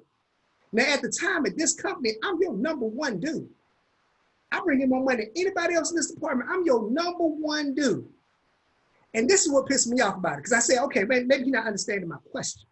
I'm not saying I need a $16,000 raise. I'm not even saying I need $16,000 today. I'm saying show me something that I can start today. So in the next 2 years, I'm at least making $16,000 more so I can put my daughter into this school. And what really pissed me off about it is he had 2 daughters going to the same school at that time. And when I asked about my daughter going, you gonna start to laugh? Dude, I flipped this desk over on top of your head. I was mad. You know what I'm saying? I was mad. But that's what drove me. I just tore a line in this. I said, cool, you know what? No problem. I didn't quit. I ain't get mad. I ain't flew off. I didn't let my emotions get the best of me. But I made a decision that I would never let someone else from that point forward dictate my work. So I gotta find something that I can do that somebody else is not dictating my work. Then I got back in there, I got in there with marketing. I was like, it's on. Because I had a why, and it wasn't just me, and it was my daughter. And then I had to write it down. And I wrote it down, I put it in my mirror, in the middle of my mirror. So I would see it every day when I wake up.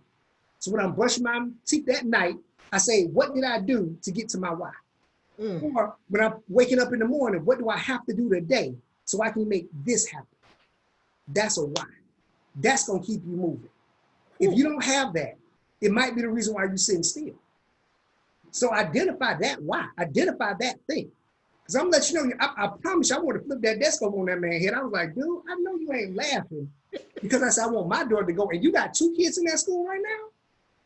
Shit, man, what in the hell? I still get mad right now thinking about it. Man. Who the hell are you talking to?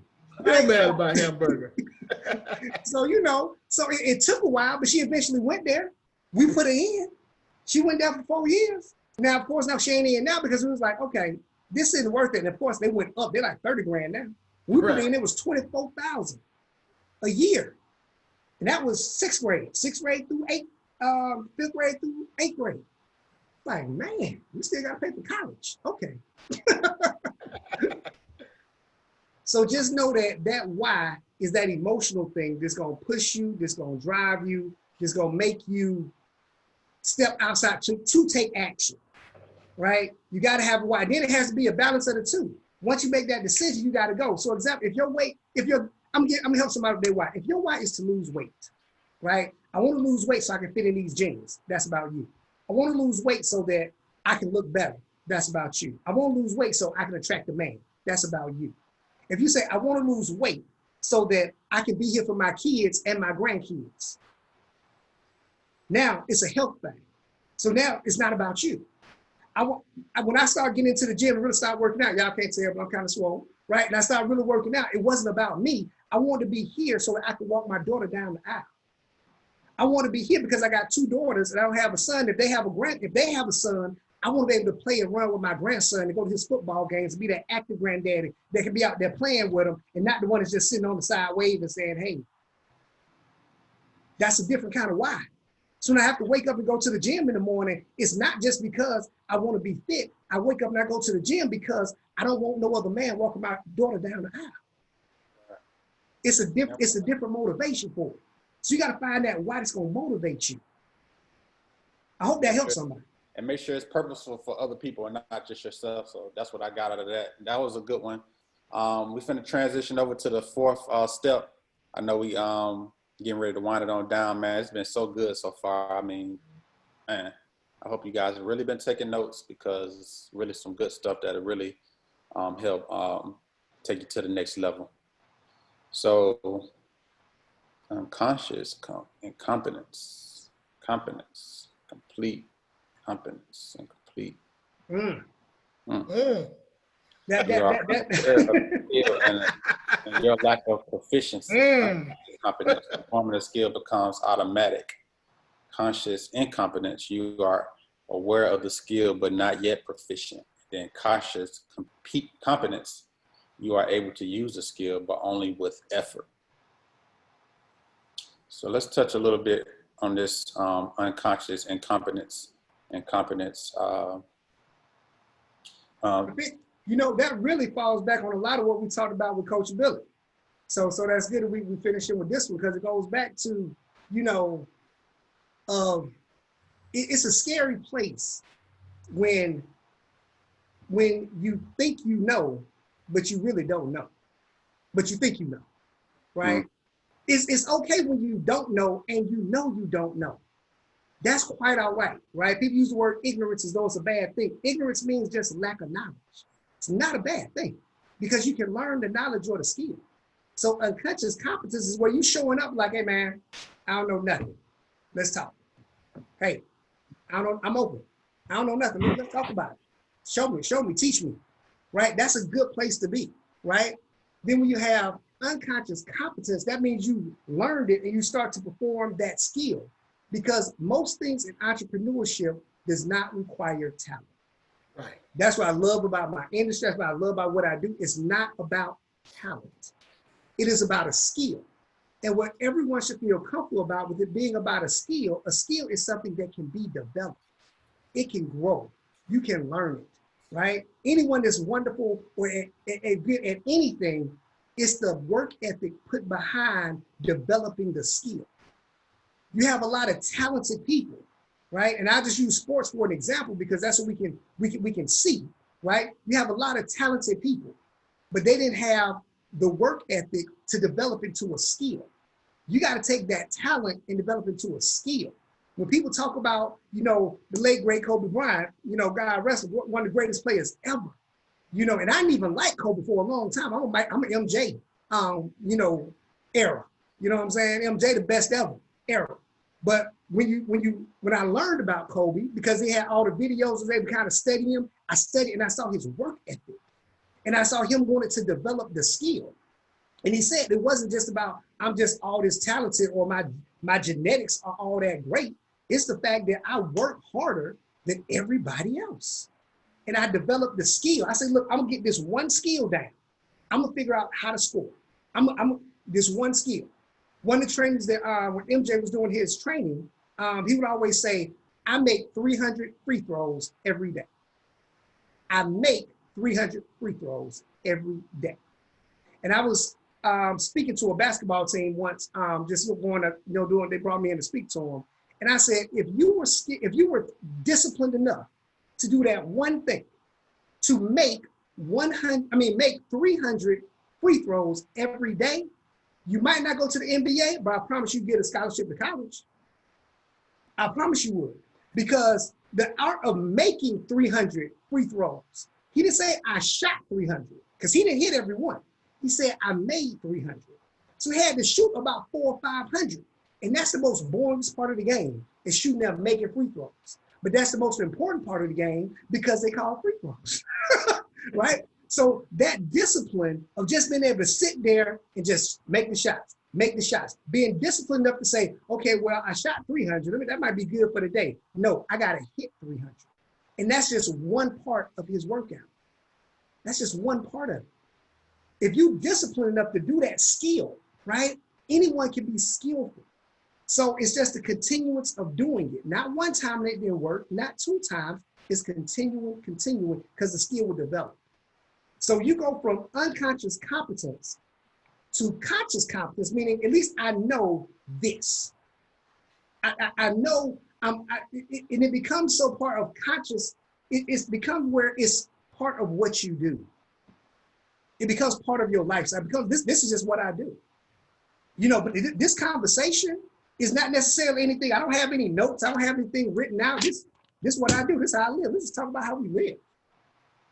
So it's unconscious, right? So it develops, but you have to know where you are in the process. Conscious incompetence is just saying, look, I know I don't know. You're consciously saying, okay, look, obviously I'm doing something wrong. I know I don't know. Best place to be. I know I don't know. Even as good as I am right now, I still have mentors. And I go to them with like, okay, you taught me this, I appreciate it, and I know this, but I know I don't know this. And in my job, it's more of a leadership deal. So I'm trying to be a better leader. Like, I know I need to figure out this a little bit more. So the conscious incompetence is the point where you're able to take in the information, you're able to receive it and not be offended by it. See, as adults and being grown, we get offended when people try to correct us or people try to change us, people try to help us. Sometimes we take offense to it because you think, oh, you think I don't know that?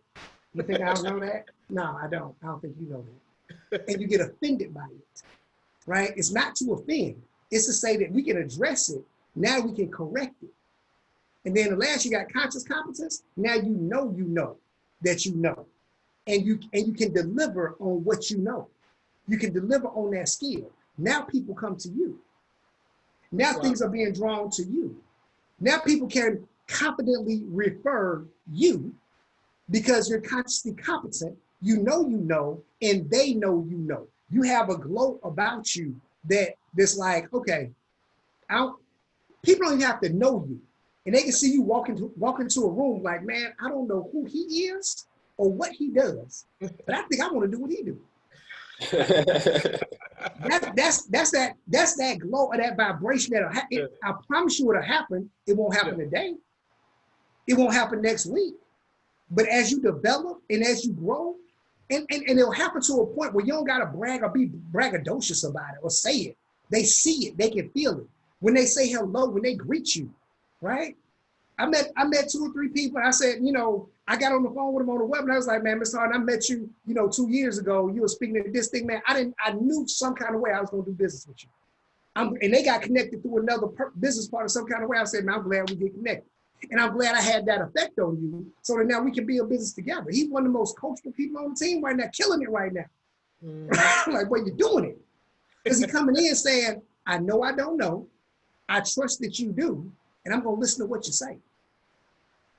That's when we come up together. Wow. let me ask you this, Chuck.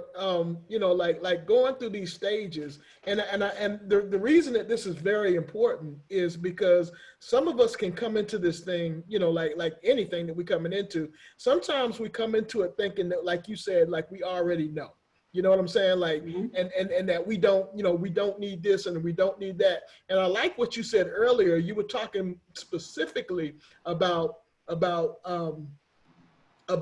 going into a job, you know, and you just a blank slate in a job because of what you expect. Like you've been set up with the expectations. What I like about this presentation, what I like about these 4 steps is that we're actually able to set up the expectation, you know, for our partners, you know, hey, I mean, this is natural. This is what it should be. Whereas, you know, like most of the times when you come into entrepreneurship, you know, like most people feel like they already know when they come into entrepreneurship. But entrepreneurship really is just, unless you want to stay at one level forever, entrepreneurship is really just a lifelong of learning is what it is. And that's one thing that I really, really appreciate about this. That's one thing that I really, really appreciate about, you know, about what you're doing as far as teaching this to us and our team. It's so important. I mean, even I saw an interview when Bill Gates was getting interviewed. You know, we always would say Bill Gates is super, super successful, one of the wealthiest people in the world. And he asked questions like, well, someone asked, well, what was the, you know, what was the thing that kind of turned you, that you wish you would have done differently, right? And he said, well, as we built out Microsoft, of course, we went software instead of hardware, thought that'd be better. We licensed things out. But we didn't see the turn in the road when it came to what the internet could and would be able to do. Right. We didn't see the turn in the road. We kept going down our same path and weren't willing to adjust to what the internet will be able to provide and how we be able to reach people. We kept on, we have to install the software. You got to buy my software, install it to your computer. We stayed on that route where there was a huge curve and it caught up so quickly and we didn't catch that curve. Wow. You know. And that was like, man, she said, so now we had to go learn and bring on people that have better understanding. And this is what he said.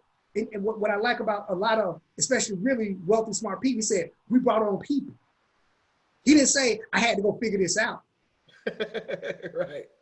He said, we brought on people. I got somebody in that level of expertise, right? I had to get somebody in that level of expertise that we can bring in that can help us get back on gauge, get back on point with being able to maximize the internet, being able to maximize what we're able to do with that.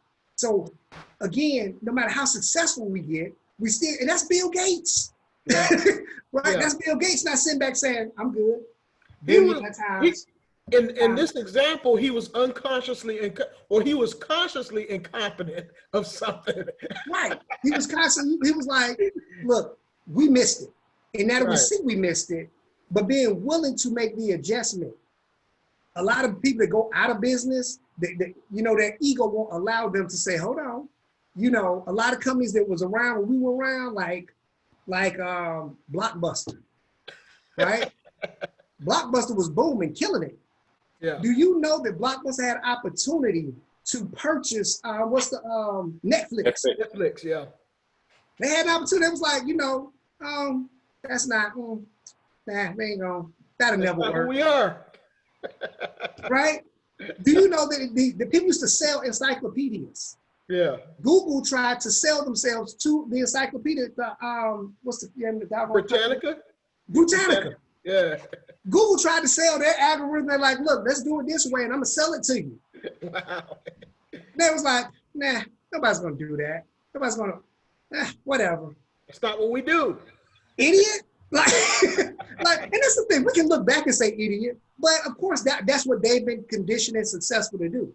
We got to be able, when there's a turn in the road, when the industry changes, when the economy changes, when the mindset of people change, we got to be kind of open and flexible to see what different things we can do, right? Because in our economy right now, in this COVID time, if your entrepreneurship has not spiked up right now, it just ain't in you.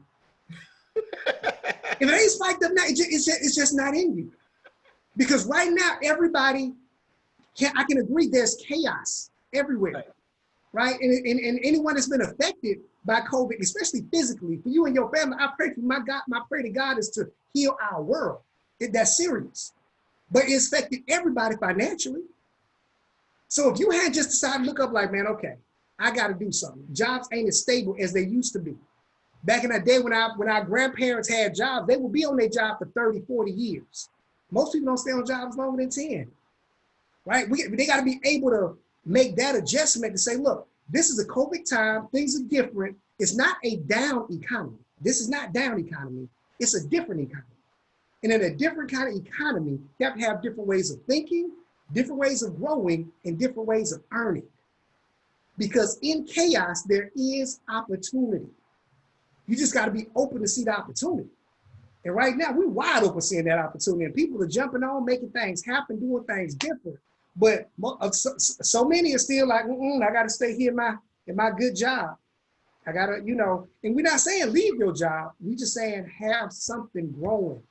Right. Different. Wow. Multiple streams of income. I'm sure that's not a new term for your audience at all. Multiple streams of income.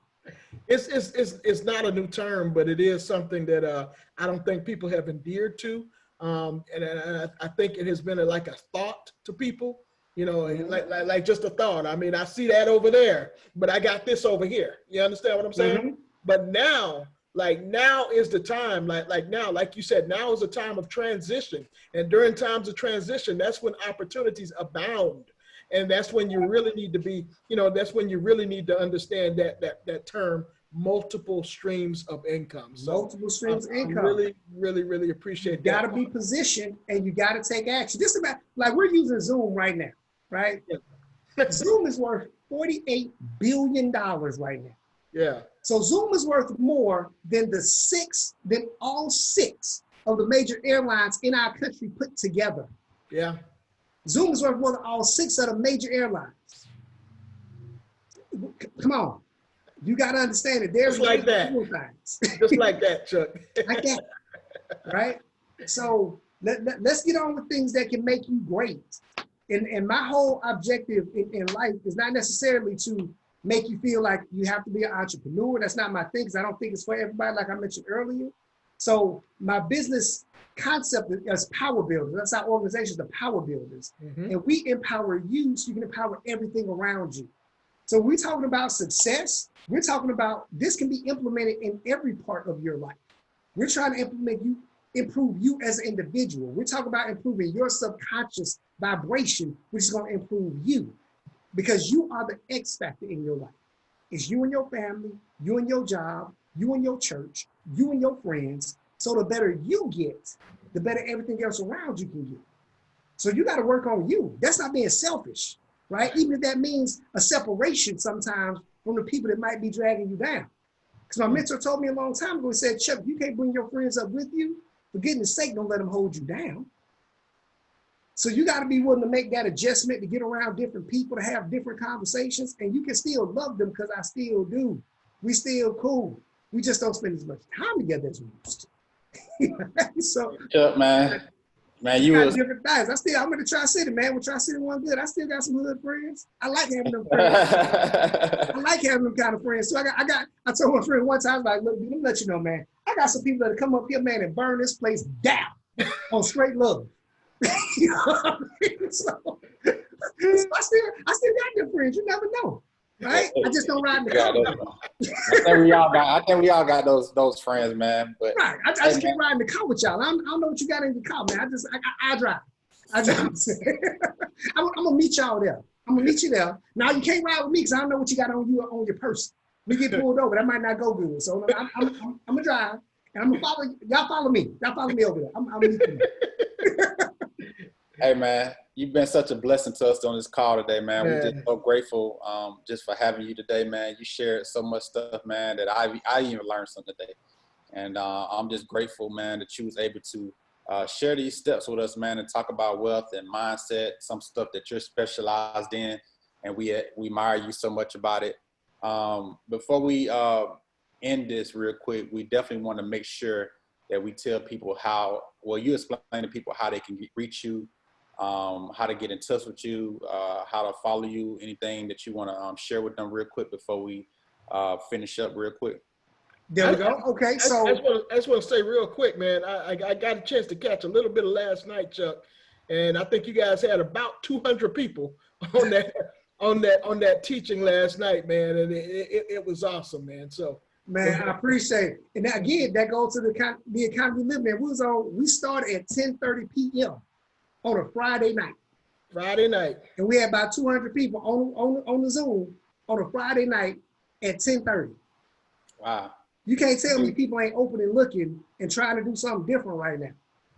People looking for a new way, man. So they looking for a new way of making some things happen. So I'm easy to find on Facebook. My first name, like on the screen, is Chuck. Last name Hardon. Go ahead, follow me on Facebook. That's a good one. If you want a friend, if you want to send me a friend request, honestly, I got about 1,800 pending friend requests. So I rarely see them. But I would like to connect with people that's on the same mindset. Right. So if you're on this Zoom right now, just send me a message through Facebook on that one. Then that way, just say, I was on with Tim and Will. That way I know at least we kind of somewhat connect, right? So send me a message if you're on Facebook. On Instagram is Hollywood Hardon. All one word, Hollywood Hardon spelled out the same way. And I don't know why they call me Hollywood, because I'm so shy. I remember why we started calling you Hollywood. And, I'm so shy, reserved, and quiet. I don't know where they get that from. I just go with it. I just go with it. So, those are the best ways to reach me, man. And my cell is 678. This is my cell. Why contact text is always easy. 678-744-6506. So 678-744-6506. I love linking up with people. I love, being able to help, but again, time is money. So we can't waste that. Well, no, time is more valuable than money. We can get a refund on some money, but you can't get a refund on time. So we don't waste a lot of it. You know what I mean? This right here is what I call a true investment. What Tim and Will doing, we doing right now, this is an investment. Yeah. And our only currency that we're looking for is your success. Yeah. You benefit nothing from this other than you becoming successful. That's right. And one day I'm going to be walking through the mall and somebody going to walk to me and say, your name's Chuck Hardon. I'm going to say, yes, it is. You're going to say, I was on a webinar that you did and you gave me 3 points that made a big difference for me. I love that. I love that. Yeah. My daughter said, we can't go nowhere. My sister said, Daddy, everybody knows we can't go nowhere without somebody saying, hey, I know you. I'm like, hey. And I tell her, I ain't famous at all, not by no means, but I just help a whole lot of people. And I'm trying to teach them, it's not necessarily what you say to somebody, they'll forget. What you do for them, they might not remember, but how you make them feel is so important. So when people are around, when people connect with us, we want them to feel better than they did when they showed up. So we're about giving that energy, giving that love, and want people to be able to receive it. So connect with me. I love me. I love connect with you. We can make some big things happen. Absolutely, man. We would definitely appreciate that, man. Y'all got Chuck's information. Definitely reach out to him. But make sure when you reach out to him, you bring in value. Don't waste his time. He's a very important, busy man. So make sure you guys, please don't, just out of respect, don't waste his time. Just come with some value and let it be purposeful. So we thank you so much, Chuck, again, man. We just got a few housekeeping items that we got to touch on real quick before we end it, man. You feel free to stay on, or if you got to jump off and handle something, man. Again, thank you, brother. We love you, man. And God bless everything you're doing. Hey, man, I appreciate you guys having me on, man. Thank you so much. I'm responding to a text. I'm going to sit still with you, though. Okay, appreciate it. All right. Well, listen, guys. Listen, we didn't talk any real estate, but there was a reason for that. And we're actually going to transition into some real estate after this. But we didn't talk any real estate because we understand that with that success and balance scale, this thing is 95% of your thoughts, your thinking, and what you're doing. That's what this thing is, and it's 5% of the work, probably less than that of the work. So that's why we didn't specifically talk any real estate until a couple of minutes now. So what we want you guys to do next is we want you guys to, of course, partner up with us, and let's jump on this conference on Monday. That's actually 2 days from now. Jump on our Zoom webinar, and it's going to be our money-making motivational mindset Zoom, guys. It's one of the best calls that you can get on. Jump on it Monday at 8 o'clock, and we'll be working with you then. So jump on that. So the very next thing that we're going to do now is we're going to do this 1, 2, 3 quick start training. And Will, I think what we need to do is we need to go ahead and talk about wholesaling, talk about why we wholesale, and let's go ahead and break that down first, and then we'll go into that training. Partner? Okay. So wholesaling pretty much, hopefully if everybody's on here, they're familiar with what wholesaling is. Wholesaling pretty much is putting a property under contract. You direct it with a homeowner and putting a property actually under contract.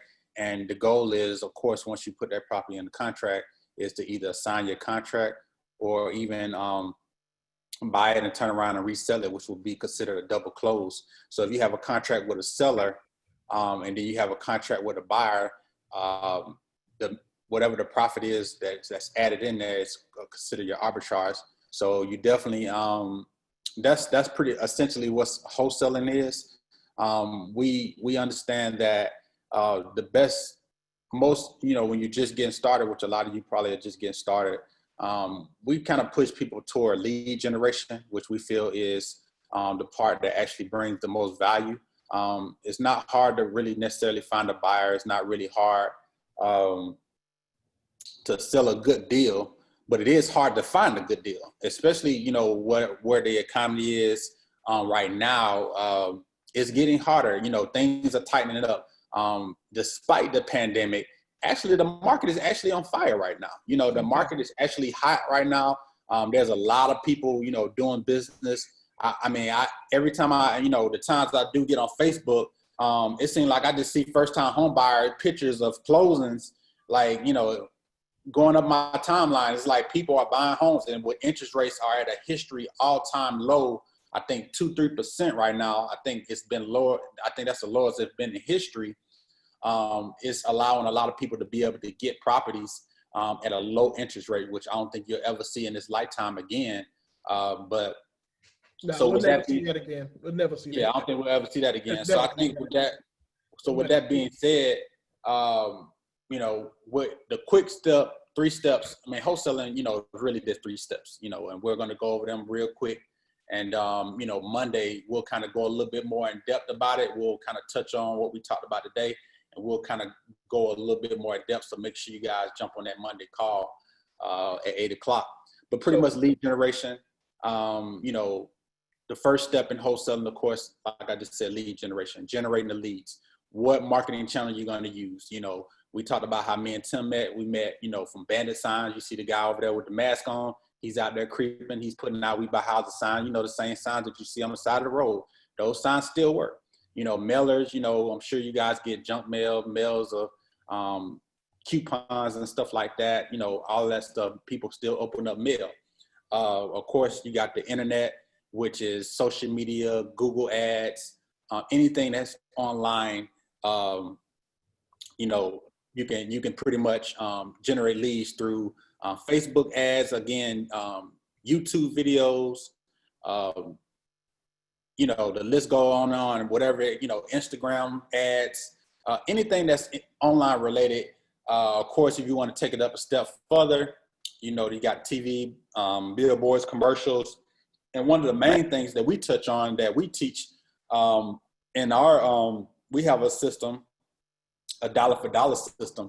And one of the main things we talk about is cold calling, which, we have Delano on. He's actually one of the masters when it comes to cold calling. We kind of give him that title because he's very, very good at it. And, and that's just making phone calls. That's just talking to people, just being able to make as many calls as you can until somebody said, yes, I do want to sell. And, and then of course that trickles into, us actually going into the next phase, the next step, which would be lead conversion. So once you actually have found the deals, then you got lead conversion. Lead conversion is, okay, now that you have all these leads, a lot of people can get leads. Like all you have to do to get a lead is spend money or just talk on the phone. But I think a lot of people challenge is how do they convert that lead into a contract? You want to talk about that a little bit about how that converting part? Yeah, let's talk about that. Yeah, the lead conversion, and this is so important. That's why this thing is really like a partnership of a family. So once you get that lead, once you got that spanking new hot lead coming in, you've got somebody that's interested, you've got somebody that possibly wants to sell, or you've got somebody that's ready to sell. You're gonna need to get that lead converted. And what typically happens within our family is you give us a call, give us an email us at reiwholesalersrs@gmail.com and let us know about that lead. And we have specific steps on how to send a lead, etc. So once you let us know about the lead, we will talk about the lead. And me and Will, we're experts in our market. So we'll talk about the lead. We'll talk about what the best use is for that lead. We'll talk about what the best course of action is for that lead. And once we do that, then we'll be working to actively convert that lead, meaning we're working to actively put that lead under contract. So whether it be we need to talk to a seller after you've talked to the seller, you bought the seller, then we're able to talk to that seller, or maybe we need to negotiate a contract. That's what we're actually going to be doing. So we're taking that lead, we're taking that hot lead, and we're that warm lead and turning it into a hot conversion. And the hot conversion is actually the contract. And that's when we put it under contract there, partner. Absolutely. So that's the part where I think a lot of people catch a snag at is they know how to generate the leads, but they may not know what to offer. They may not have the right contracts or the right paperwork to present to the seller, or just know how to word it. Some people, don't even know how to explain. A lot of times, getting a deal is all on how you explain the situation, and how you explain how you're going to help them, because everybody wants to be helped. If a seller is trying to sell their property, they want to be helped. So being able to convert it means being able to convert the right type of conversation to make them feel comfortable to want to do business with you. So we specialize in that part, Tim and myself. And sometimes you don't have time, like what Chuck was talking about a little bit earlier. I mean, like you could still be working a full-time job. And if you're still working your full-time job, sometimes you simply don't have the time. You don't have the time to talk to a seller, more than once or twice. And you just need that assistance. You need to leverage yourself. And that's what leveraging is. You're leveraging yourself. You're leveraging our expertise. You actually put your team to work. And when you do that, that's when the magic happens, partner. Yeah. So I think, and that's the purpose of, what we put together 5 years ago with Wholesalers of Us is we wanted to put together a community which within all these steps that we could be able to assist. Because when I started the business 8 years ago, I did not have nobody. You see that image down there where them people holding hands. I didn't have nobody that was willing to hold my hand. You know what I'm saying? Like I did not have nobody who was going to show me, how to convert a property under contract, or not even what to offer on the property. I had to basically learn it on myself. But I would have skipped so many steps, so many years. If I just had someone that I could lean on, someone that I could trust that could guide me through that process. And then step 3 of the 3-step quick start is dispositions would be the 3rd step, lead disposition. That's pretty much, we went through the 1st step, we found the leads, we generated the leads, we made calls, we talking to people, we get that lead over, we convert that lead on step 2. We got a contract, boom, now we got something going, you know what I'm saying? But guess what? It don't stop there. You know what I'm saying? Just because you got a contract, you got to take it to the next step, so you want to explain, like, once you get that contract, then what's next? Yeah, this is what happened once you do once you get a contract. The same thing happens on the other end. You're looking for a qualified buyer, a cash buyer, hopefully, or yourself. Myself and Will, we actually buy properties all the time, but you're looking for that cash buyer, and doing that, we put the advertising out, and sometimes we have pocket buyers. A lot of times we have buyers that are just ready to buy, all at once. I mean, we've got thousands and thousands of people that are waiting to snap up that contract and ready to go. All during that time, we're also sending it to an attorney. And what the attorney's doing, the attorney's actually vetting the deal. They're vetting the seller. They're making sure that there are no liens or encumbrances on the title, so that the seller can clearly sell. They're also vetting that buyer. If you have a contract for the buyer, they're vetting that buyer, making sure that buyer is a legitimate buyer, making sure that buyer can actually bring the money to the table. And during that time, that's the time where everything kind of comes together, and that puts you in position to close a deal. Now, I know we said this in like 3 steps, but it is a process, and it's something that happens within that process. So once the attorney has actually vetted the buyer, once the attorney has actually vetted the seller, then that puts you in position to go ahead and go to a closing. Or these days, we don't always go to closings, but it puts you in position to go ahead and get paid. And once the buyer actually brings the money to the table, and once the buyer actually brings the amount to the table that they're supposed to buy it for, and the seller comes to the table, the difference between what the seller has it under contract to you for, and what you have it under contract with the buyer for, that's your arbitrage, that's your money, that's what's in between, and that's when you're able to actually go get a check. Bam, get a check, and we partner up, and we all do it together. So those are the 3 steps pretty much. Monday, you guys jump on the call Monday. We're going to kind of go over them again. We're going to probably go a little bit more in details. We may even talk a little bit about some of the things that we're actually doing, and we're going to talk a little bit about our program that we have going on. Our Dollar for Dollars program is set up pretty good, and probably talk about that Monday too. But while we got Delano on, Delano, you want to talk a little bit about how you liking the system so far with the Dollar for Dollars? Like, how's it working for you so far? Have you, what are you seeing? Like, what are some of the things that you think has been beneficial, and what are some of the things that you feel that we need to kind of look into a little bit more, since you're kind of already dialed into it. Tell me a little bit about how you're feeling about it so far. All right. Before I get into, the Dialing for Dollars program, I absolutely want to just thank y'all for that. That was an awesome meetup. And shout out to Chuck, our special guest that came on today, man. That was awesome. I hope this is it is recorded, so I'm gonna have to look at some of this again. But again, man, thank y'all. That was awesome. But like Will and Tim were saying, with the Dialing for Dollars program that they have, it's awesome. It's a blessing, guys.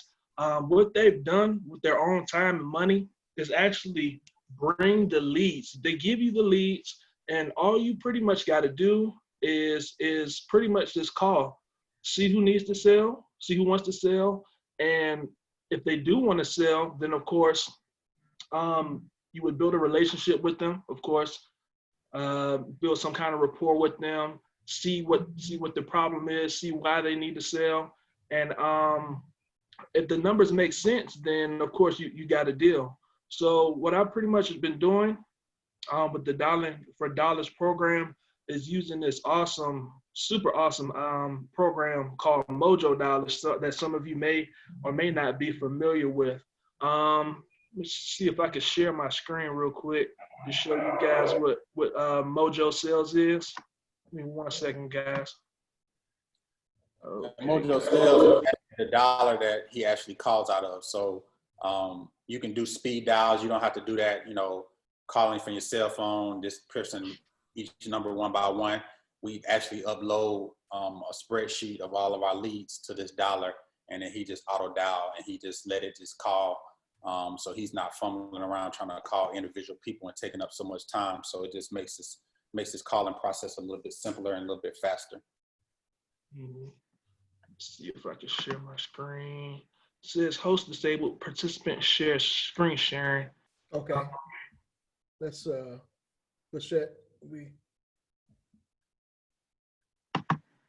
Okay, let's see if it's working now. Will it let you do it now? Yeah, I think it's working now. Okay. Cool. All right, can you guys see my screen? It just says that you started screen sharing, so you need to highlight that specific spot. Okay, let me. It says I'm. That's it. Can you see my screen now? Yes, sir. All right, perfect. Again, guys, this is Mojo Sales, and what it does is it not only is it a CRM. I mean, you can use it as a CRM, but actually like it helps you save a lot of time with dialing the phone numbers for you. And as you can see here on the very left on the calling list are all the leads that Will and Tim they pretty much get for you. And these are not cheap leads, guys. Lachette, she uploads them and she edits them for you. So, I mean, this is a really great way how you guys can get into this business with little to no money. I mean, of course, you got to spend a little money, but with this Dollar for Dollars program, I mean, Will and Tim, they just gave you what you need in order to actually like start a real estate business, and it's awesome. So far, it's been pretty good. We're working with a few individuals right now. Just get ready to close as soon as we get stuff done. But as you can see right here, let me just give you an example how this Mojo sales work. You pretty much just highlight whatever list that you wanna work on that day. As you can see right here, the cab evictions July list. So these are fresh lists that they're getting. They're not outdated. Fresh lists, guys. You just, like I said, you highlight it. You will click Power Dollar, and of course, what you would do, you would look at all the settings and the different calling mode. What I do when I'm first starting to call the list, I make sure, of course, I see what time. I'm always aware of what time it is. So right now it's the afternoon. I would just click my afternoon drop message right here. And this is the message that you would leave if a seller does not pick up. So what I've learned, or what I've heard in a podcast, that it's best to use a female's voice. I mean, I'm not sure if it's 100% true, but very few successful people that I've heard say this, they said it's great to use a female's voice whenever you not only cold calling, but using the voice message drop.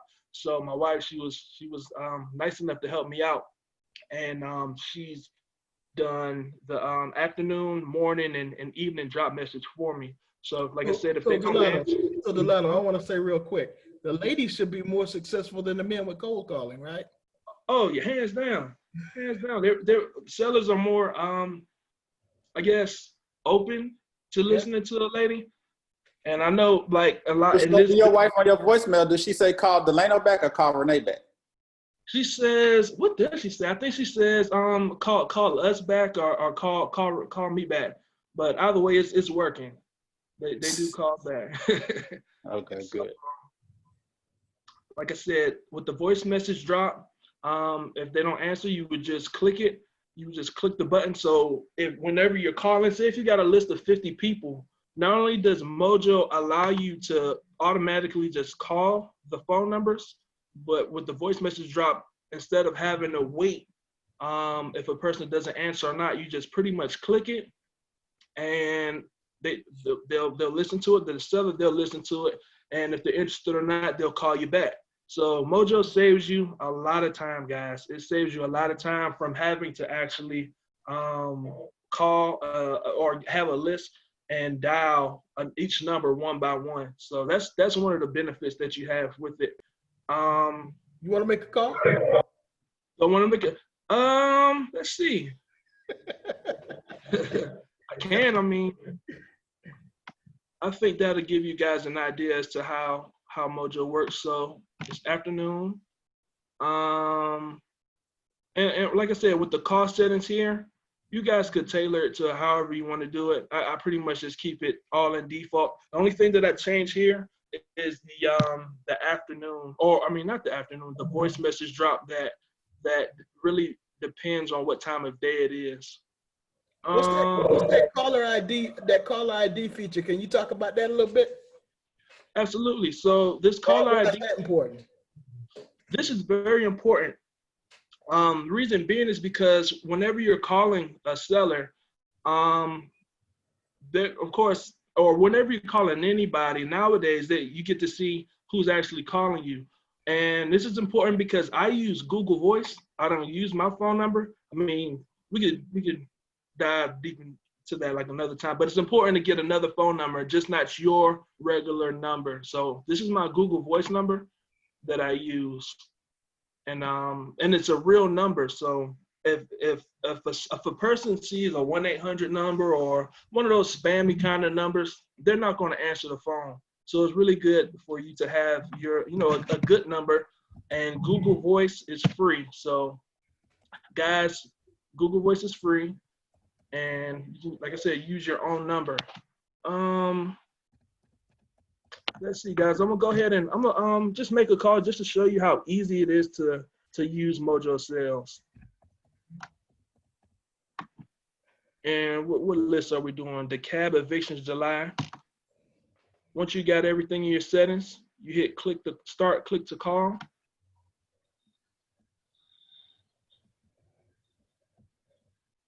And right here, it takes you to your dial list preview page. It shows you if you have already attempted to call. And as you can see right here, I called them. I've at least touched this list once or twice. And right here at the bottom, why is it important to touch a list more than one time? You want to touch the list as many times as you can. I like to call them at least 10 to 13 times, and it's very important to call or touch the list because multiple times, because it's a good chance that they're not going to answer the first time. They're not going to. It's a good chance that whoever the seller is not going to answer the first time. One, because they don't know your number, and two, you never know what time of day that they're busy or they're not busy, or if they're working that. So it's very good to call different times. They might not answer, like I said, during the day. But what I've noticed is a lot of people, they do answer anywhere between that 11 to 1 o'clock time during lunchtime. 11 to 1? 11 to 1. People do answer. They usually answer around then. And That's I say anywhere. Anywhere after 5:30 is a pretty good time. 5:30 to like 8:30 is a good time where people, usually a good amount of people are off of work, and they're winding down, and they'll take your call. So the money is out there, guys. Let me go ahead and show you guys how easy it is to use Mojo. So once you look and see, you're here at your dial list preview page, you simply just come down here, hit start dialing. Takes you to this page, and this is pretty much another page that's showing you how your Mojo calling is going to be. So just hit continue.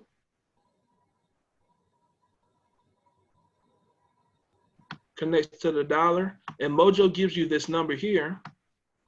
Gives you a random number every time, or one of their numbers that you would use to actually connect your whatever, whether you're using your phone number or Google Voice that I highly recommend. It'll connect your phone to their number system. And I have the Google tab or the Google Voice tab already open.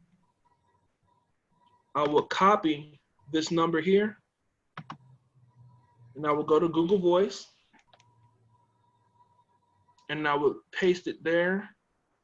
Can you guys see my page? Yeah. Okay. Let's see if I can move the screen here. Move it to this side.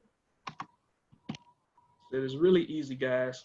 And Mojo is not cheap. You pay every month for it, guys. So when you're in this dialing for dollars program that Will and Tim have pretty much handled, and are giving you guys for, you know, for free. All you really need to do is bring your volume, bring your time, and set a goal each and every single day, guys, to talk to as many people that you possibly can whenever you got free time to do so. So right now I'm calling the system.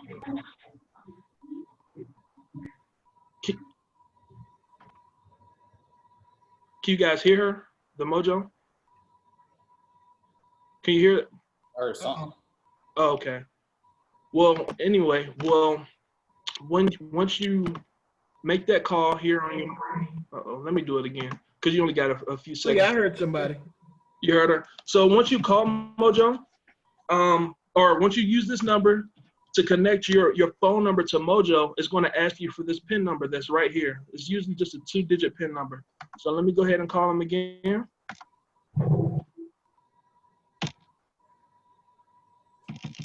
And she says, enter your PIN number. You probably can't hear it on your side.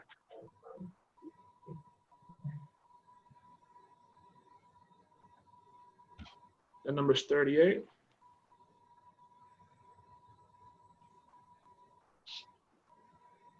So while we're doing that, Google Voice is free, right? Google Voice is absolutely free. Yep. So. Okay. And as you can see here, it gives you the whoever that seller's name is right here. This one right here, as you can see, is owned by some kind of it's under a LLC, so some business owner that owns this property. Gets you the address right here, and you get a phone number, guys. So not only are you saving money with the Dialing for Dollars program, with just having access to Mojo, you don't have to skip trace phone numbers. The numbers come within the program. Move it away from that lead if you don't mind, because it's showing up live. Just move it away from the lead. The information. Yeah, move it away from that information. Oh, okay. Let me just. Yeah, I don't want y'all to steal my leads. Not just that, but it's the it's the personal aspect of it. When we get this information, guys, like this information is just not readily available. A lot of times what you can do, and we just kind of go into a little driving for dollars. You can go into driving for dollars, and you can do what's called, you can skip trace a lead. You can actually find telephone numbers, find information by skip tracing, and that's just another step. But what we've been blessed to do is, we've been able to kind of make it, take it to that next step of you not having to do more. This is you having to do less. The only thing that you have to focus on is getting your mind right, getting your mindset right, and then just making the calls. And that's in essence what it is. So with this program, this is allowing you to kind of skip a couple of steps per se. So that's why we feel like, this is a blessed program here. And as long as you're willing to do it, and understand that that you are going to get a lot of no's before you get to your yes, then you should be in good shape. Matter of fact, like if you're starting any business, typically in business, in order to be consistent, it takes a couple of years to really just be consistent in business. With this, I think a lot of times people get into this venture wanting to create something quick, and of course you can make quick cash, but also temper your expectations. Once you make a commitment to this, make the expectation that you're not going to get any close any deal, for at least 30 to 60 days. So have that kind of expectation in mind, and if you have that kind of expectation in mind, then then things will work themselves out for you. So that's the thing, and you won't quit. You'll actually stay long enough to actually see the fruit, and that's the bottom line. So we wanted to give this little quick start training. Thank you, Delano, for actually showing your leads, showing the Mojo, You know, another portion of this is of course we use PropStream is one of our ways is we use PropStream to actually, you know, look up the information, you know, up front. So you know, just know this, that that you can get started in this business quicker than you think, easier than you think. All you got to do is partner. So we'll open the floor for any questions. I think somebody asked earlier, is this going to be available? Yes, most of this will be available on YouTube. So you can actually check into our YouTube channel, Wholesalers Are Us on YouTube. We should have it available. I know it's on live right now. So yeah, it should be available very, very, very soon. Partner. Yeah, that's pretty much it. If you guys are interested in hearing a little bit more about it, I mean, we do have stipulations. There's no actual cost involved but it's not for everybody. We understand, you know, most people don't have the time and the effort and drive to be actually put into making the calls. So that's very, very important to us, because if we're going to give our resources, our time, and our money, we want to make sure that the people we're bringing in is bringing just as much value. They may not have to bring as big as a financial value as we are, but they have to bring in the value, meaning they're going to come to work, you know. So we want to make sure that, you know, the exchange is there based on what we're going to bring to the table and what you guys are going to bring to the table. So if you guys just interested in hearing a little bit more about it and thinking it's something that may fit you, just send us an email and let us know why, you know, you should be considered, and let us know that you're interested. Our email address is REI Wholesalers Are Us @gmail.com. That's REI Wholesalers Are Us @gmail.com. Somebody in our back office will respond back to you and set up a time where we can speak to you individually, and we can kind of go over what that looks like. And we're going to go a little bit more in depth on it to Monday as well. So make sure you guys, we do this Monday motivational mindset call every Monday. I know a lot of you guys be on the call anyway, so make sure you guys be there this Monday. We're going to kind of do a recap of today, and we're going to talk about the Dollar for Dollars program again. I wish I had something like this when I first got started. I could just jump straight into and just get started, you know, with no pressure. Just get started, just make calls. So it's a blessing to be able to have something like this and provide it for people who want to get started. May not have the resources, but they have what it takes. And that's pretty much what we're looking for. So, you know, I'm just, you know, like I'm just so grateful, man, because I mean, like you said, I mean, we didn't have these kind of resources. You know, somebody that told you that mindset was the most important part, and then somebody that, you know, actually, you know, like I'm grateful for, you know, for Chuck and his training today. I mean, that was, you know, those 4 steps are the steps that are going to get you, you know, where you need to go. I use those 4 steps, still use them to this day. But to be able to have a program that is completely free, you understand what I'm saying? They have I mean, just completely free. You know, use your time, of course, but to have a program that's completely free, I just, you know, I'm shaking my head now as to how we do it, but it's nothing else like that. I mean, everybody has an alternative, and, you know, everybody have their programs where they charge. I mean, you know, truth be told, I mean, me and Tim, 25 years collectively plus in business together. I mean, we can charge whatever. We can charge $5, $10, $20,000. People ask us every day. Or do all that stuff, and we have the background, and we have the expertise to do that, and we have, you know, everything, but we just want to make sure we give back as much as possible, and we've been blessed that way, and we want to continue to keep that mindset. And you know, we just ask that whoever comes into our world, into our circle, that they come in with, you know, the same type of mindset, and they come with the same type of drive, and they bring in value the same way we bring in value. So that's the only thing we ask for. So so that's it. I think, thank you guys for hanging on as long as you have today. You know, Tim, if you got some closing words you wanted to say, but I'm grateful for today, man. It was great. Everything was great. Chuck was great. Everything is great. We just appreciative for you guys hanging on as long as you have on this Saturday afternoon. We hope you guys are staying safe out there with all this going on. And, you know, hopefully you guys join us Monday at 8 and we can talk a little bit more. And again, if you're interested in our program, and also if you guys got deals, we are still looking for deals. We're buying actively. We're always looking at deals. We're looking at deals every single day, you know, so we're looking for deals. So send a deal, or if you have someone who wants to sell a property, let us know about it. You know, you may have some money on the table and don't even know it, you know, so just reach out to us, keep us in mind. If you're not following us on social media, make sure you follow us. Facebook, William Galloway. Tim is Tim Harvey. Instagram, he is Who Is Tim Harvey on Instagram, and I'm at Uncle Bill by Houses on Instagram.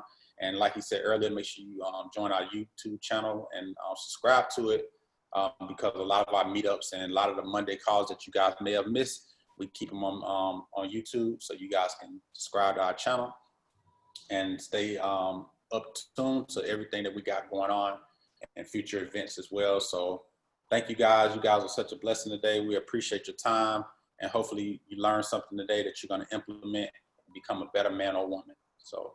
We're on Instagram too. Wholesalers Are Us. We're on Instagram. That page is getting ready to pop too. So we're on that as well. All right. Well, I guess that's it. We love y'all. Thank y'all for tuning in today. We'll see you guys Monday, and be blessed and be safe out there. Thank y'all so much. Thank you.